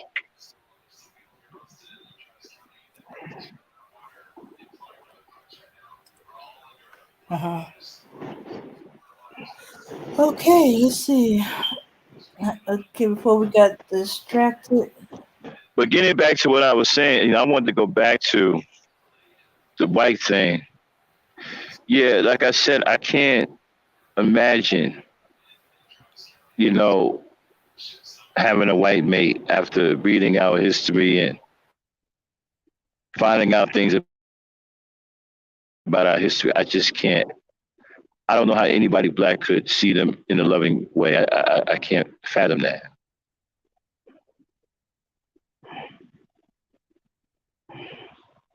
I mean, they're the most evil people on this earth, and to have love towards them to me is just absolutely insane.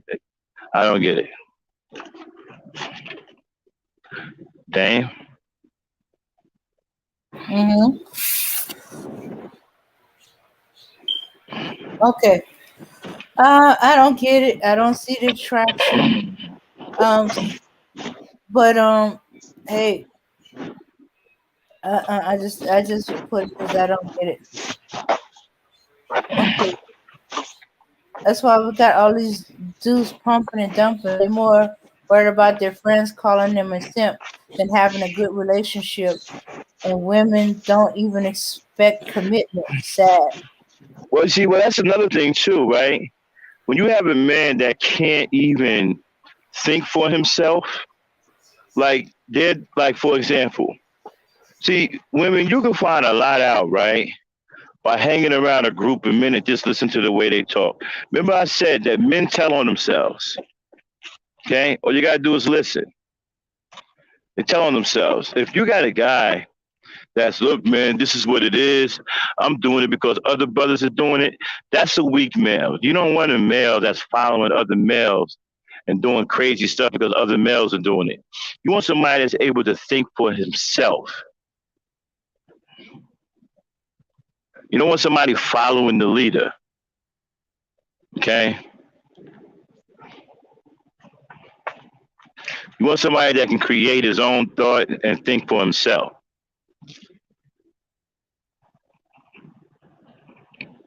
Like you got dudes pumping and dumping, and you got other dudes doing it because they see guys doing it. So where's the man that's strong enough mentally to say, okay, this is not right. This is not something I'm going to do.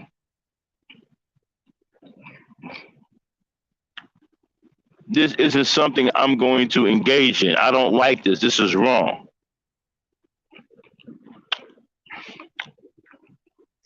Like you got a lot of brothers who look up to pimps. They're proud of pimps. And don't even realize that most pimps are gay.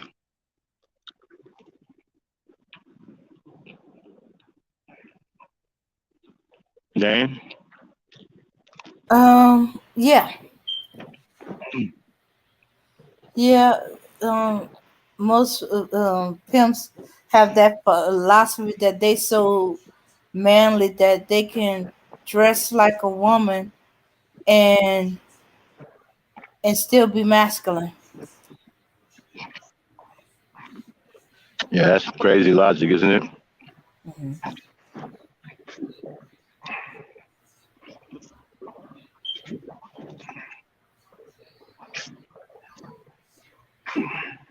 Let's see. Okay, How do can you how do you how do you dress like a woman and still be masculine? uh, I don't know, but that's their thoughts that they can be outside of what is they could. They're so masculine that they don't have to fit what is considered masculine. Well, Uh, that's the guy who called in on Kevin Samuels show talking about he wear high heel boots and he's not gay. yeah, he didn't say platform. He said high heel boots. Yeah. I was like, I said, oh my goodness, he's admitting to it, but he don't High think. heel boots. Mhm. Well, if I he ain't wear high gay, heel he's boots. putting on a gay I, uniform. I wear high heel boots and I'm not gay. Shit if you ain't.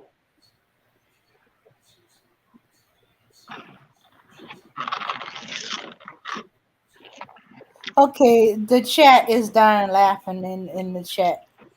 Uh, is it just me? Says heel collector, shaking my head. Yeah. Mm-hmm.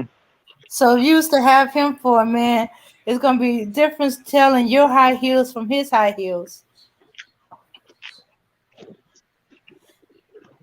Puss in boots. Okay, bro. Oh, I mean, ladies, just imagine a guy that you got to get into an argument with because he keep wearing your shoes. yeah. He keep wearing your heels. You wearing my heels again? You don't wore my heels out. But honey, I just like the little cute heels that you got. That's all. Yeah. Then she's gonna start wearing either getting more what she consider ugly shoes to keep him away from her shoes. Why are you doing that? I don't know.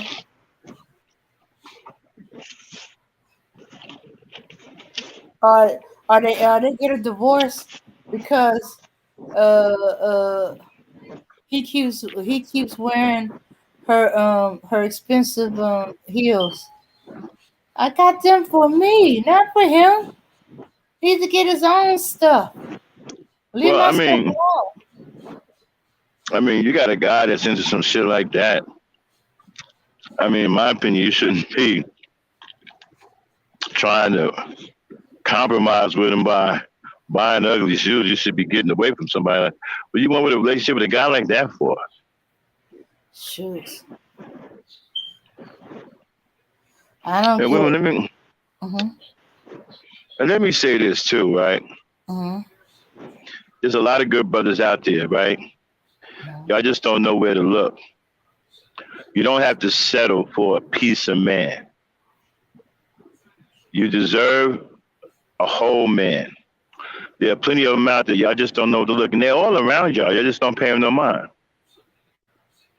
We got a show coming up where we're going to focus on on where these good guys are there, and they're all around you. They're in your neighborhood. You just and check this out. You've seen them.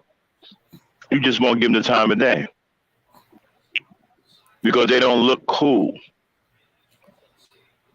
Most of these guys, all they do is work, but they don't look cool. They don't look like they enter anything, and you don't pay them no mind. And then another thing is not knowing where to look. You see, they got a set place where you're supposed to go and find men, right? The clubs, social gatherings. This is supposed to be the who's who. Man, forget all that. Like I said, go to Detroit Diesel. Go to the Freightliner dealership. And there are tons of brothers that work for these companies making serious money and have no problem providing. Just got to know where to look. Mm-hmm. Okay? A diesel mechanic makes serious money. I think they start at $150 an hour.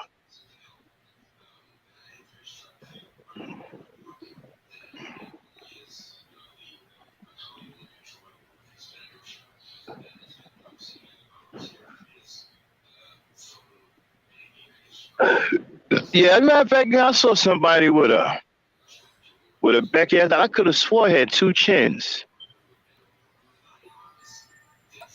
Or something happened to her chin. I don't know what was the. It looked like she had two chins. Like her chin was so wide, and it had a crease in the middle, and it looked like she had two butts on her chin. Okay. Like there was a crease in the middle, and there was a butt on one side, a butt on the other.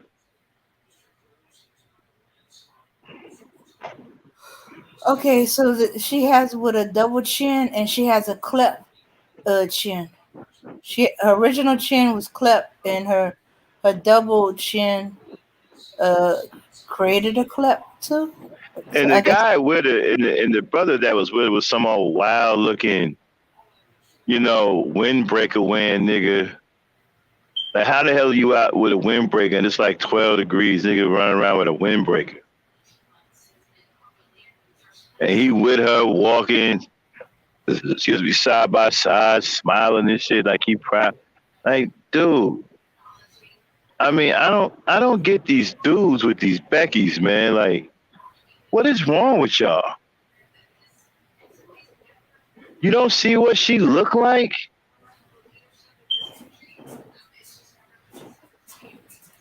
Walking around with these monstrosities, man. Like, dude, she looked like a piece of heavy equipment, bro. Like, why are you walking with it? Remember I told you I saw the one dude with the Becky that was really, really fat, and I didn't know that he was next to her? Uh-huh. And it looked like he popped out from one of her arms.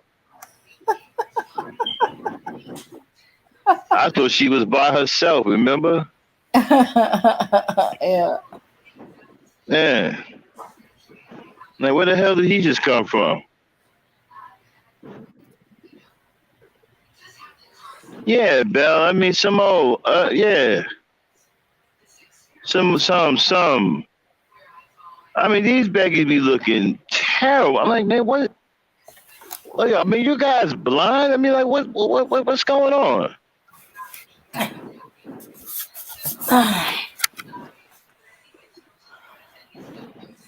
Well.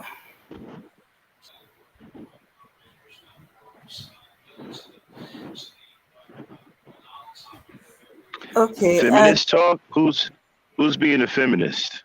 I have no idea who he's talking about. Either we got feminists in here and he's assuming because they are that's what they're talking about. Well, we have to understand this is a haven for Black women, so some feminists may roll up in here. But it doesn't mean that we be disrespectful to them. They have a right to their opinion. Now, we don't have to agree with their opinion. Mm-hmm.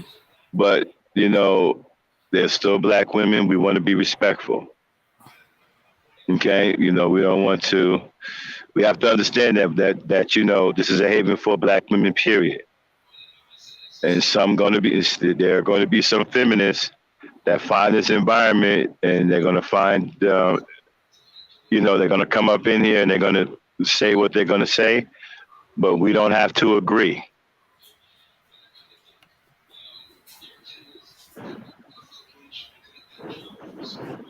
Yeah, Kendall, I know what you're saying. I don't believe feminists care about Black women either, but, Black women have to figure that out.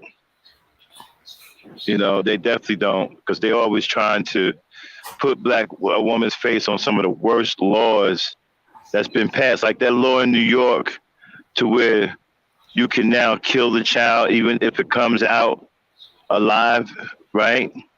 And the mother can still determine to terminate the child if the child is alive and breathing on its own. That's feminists push for that bill. I thought that law You didn't know, get passed. That bill didn't get passed. um, no, I got passed in New York. Mm. Unless there's been a change, or you know who they had, and you know who the mayor took a picture with, a bunch of black feminists, Mm. and they made black women the face of that. Basically, faces of death, murdering children. So yeah, I agree with Kendall. Black feminists don't care nothing about black women. They're trying to destroy your image. You know, just like the homosexual community is trying to destroy the black woman's image. Mm. So scroll up, Dane. Where do you get the feminist talk from? Who's he talking about?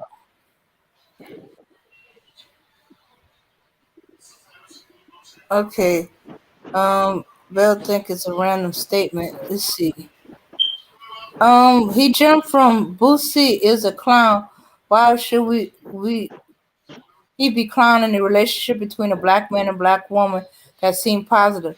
We need to see that no matter who we think she's been with. Who is Okay. Bootsy? The rapper Boosie, the one that was Nah, losing I his. don't. Nah, I don't listen to this crap anymore. This hip hop stuff is demonic. I don't listen to that crap. I don't know these new age rap artists. And his name is what? Okay, maybe I'm mispronouncing it wrong. I'm saying Boosie. Maybe it's Boosie. Let's see. Boosie, Boosie. Now, what's supposed to be going on with him? Okay, he seemed to be clowning Michael B. Jordan and Lori Harvey's relationship. Uh, he seemed to say that because she seemed to have been with a bunch of other men sexually, that she's only good for that and not a relationship. That's something that he could have kept to himself. We got to stop doing this, man. We got to stop doing this to each other. You know, that's something he could have kept to himself. That's not something he had to say in public like that Mm-hmm. and disrespect that man and his wife. Oh, they married now? I thought they were just going together. No, they just married her. Oh, okay. Well, yeah, he could have kept that to himself. Well, that's what happens when you sit and talk with Vlad and be like, "That's none of my business. That's between him and his wife." Yeah, I don't even, the celebrity thing. I'm not even into that. Like, I don't care what they say. I'm not even interested. Hey, yep. And as for the feminist talk, said who's talking like feminists, or is this another random statement? I thought we were clowning Becky's. LOL. Hmm. Definitely clowning Becky's, Bell. Mm-hmm. And the Yeah. and the Negroes that are with him. I'm trying to figure out what's wrong with the Negroes. Like, how could you not see that she was a giant walrus? Oh, the Becky. Yeah. Oh, Yeah. yeah.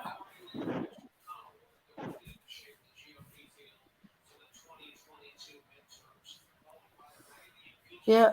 And Yeah, and see those guys, those are very immature guys. See, a lot of black men are satisfied with status because status really doesn't yield you anything. They're not producing anything. Mm-hmm. They're satisfied with wearing clean clothes and taking pictures and drinking the finest whiskey and messing with girls, but they don't produce anything really. They don't really help our society. Like you don't see Michael B. Jordan out there trying to do anything to help fight against what's going on with our children. Even though he played in Fruitvale Station, right? Never said nothing about anything. You know.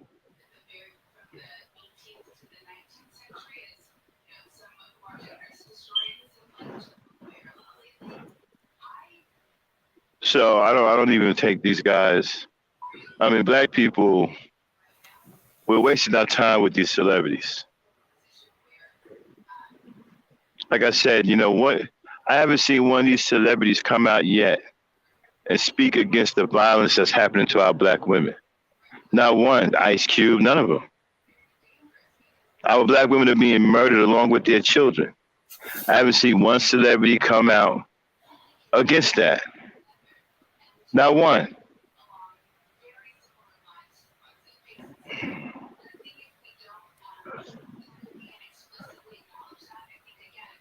Mm-hmm. Okay. Okay. Apologies gone on.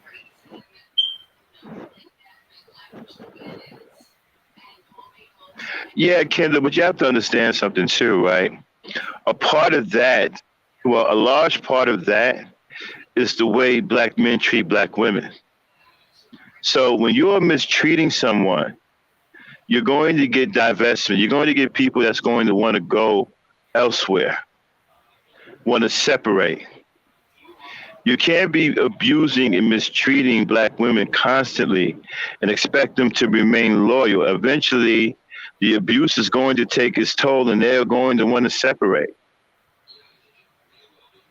So we just cannot just come out and say, when we hear a black woman talking about divesting, we should jump down her throat. We have to understand the origin of how these women feel. Like, when shout out to Cynthia G, when she did that poll about black women wanted to be under black men's rule or white supremacy, a lot of them chose to stay under white supremacy because they're being treated worse by their own men.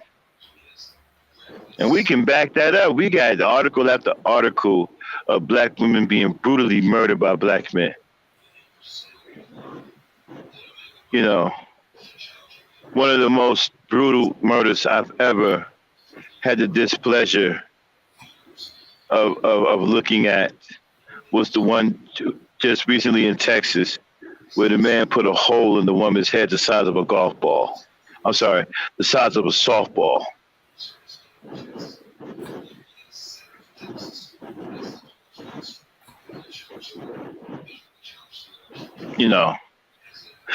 And no one's talking about that. Me and Dame talked about it. Willie D talked about it, but just about it. We don't have nobody coming out speaking out against that. That's why I don't care nothing about these celebrities. They're not doing anything on our behalf.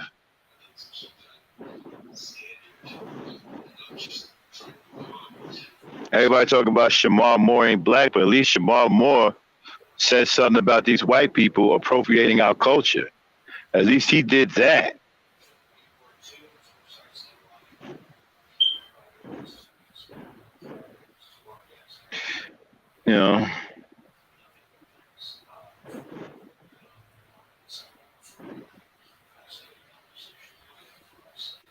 Yeah, is it just me? A lot of these brothers don't want to look at the part that they play in this. And I understand, it's painful when you see a black woman with a white dude or something like that, because especially us who love black women so much, but you have to understand what's driving them that way. When you have created an impossible environment for them to live in, What do you think is going to happen? I mean, you have a corrupted environment where the boys are being raised in the street like wild animals. They hate women. They hate their own mothers. They're killing their mothers. You got brothers murdering their girlfriends and killing all their kids as well too. So when you create an environment like that, I mean, what exactly do you think is going to happen? You know, it is a cause and effect. I agree 100%. It's a cause and effect.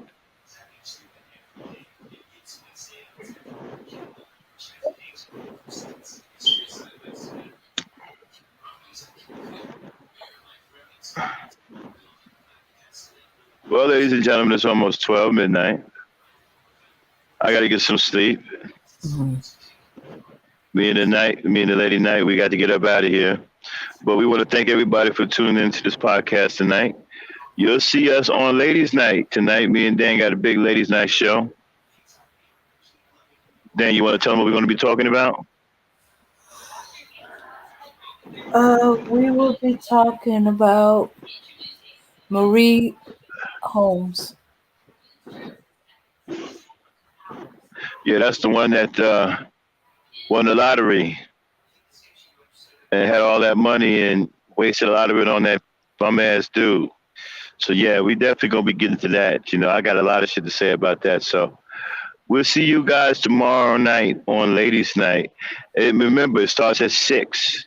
We moved it up to 6 p.m. All right. Then cue up the music. Thank everybody for coming out. Peace, power, and unity. We'll holler at you again tomorrow night on Ladies Night. Dan, get us out of here.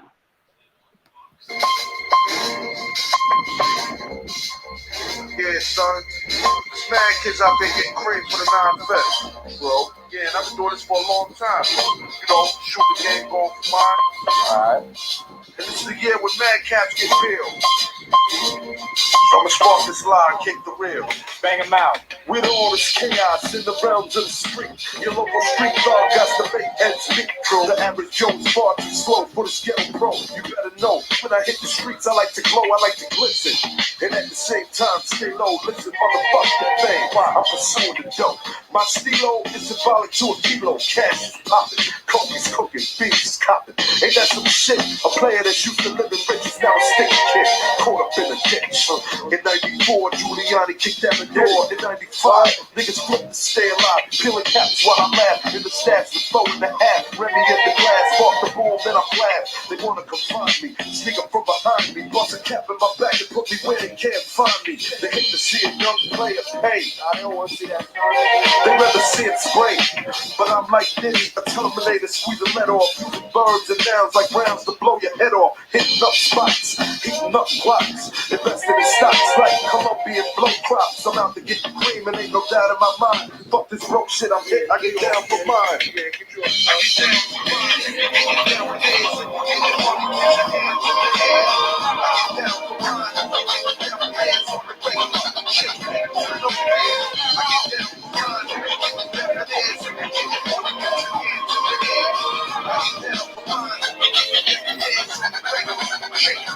I hear you wanna be a pro.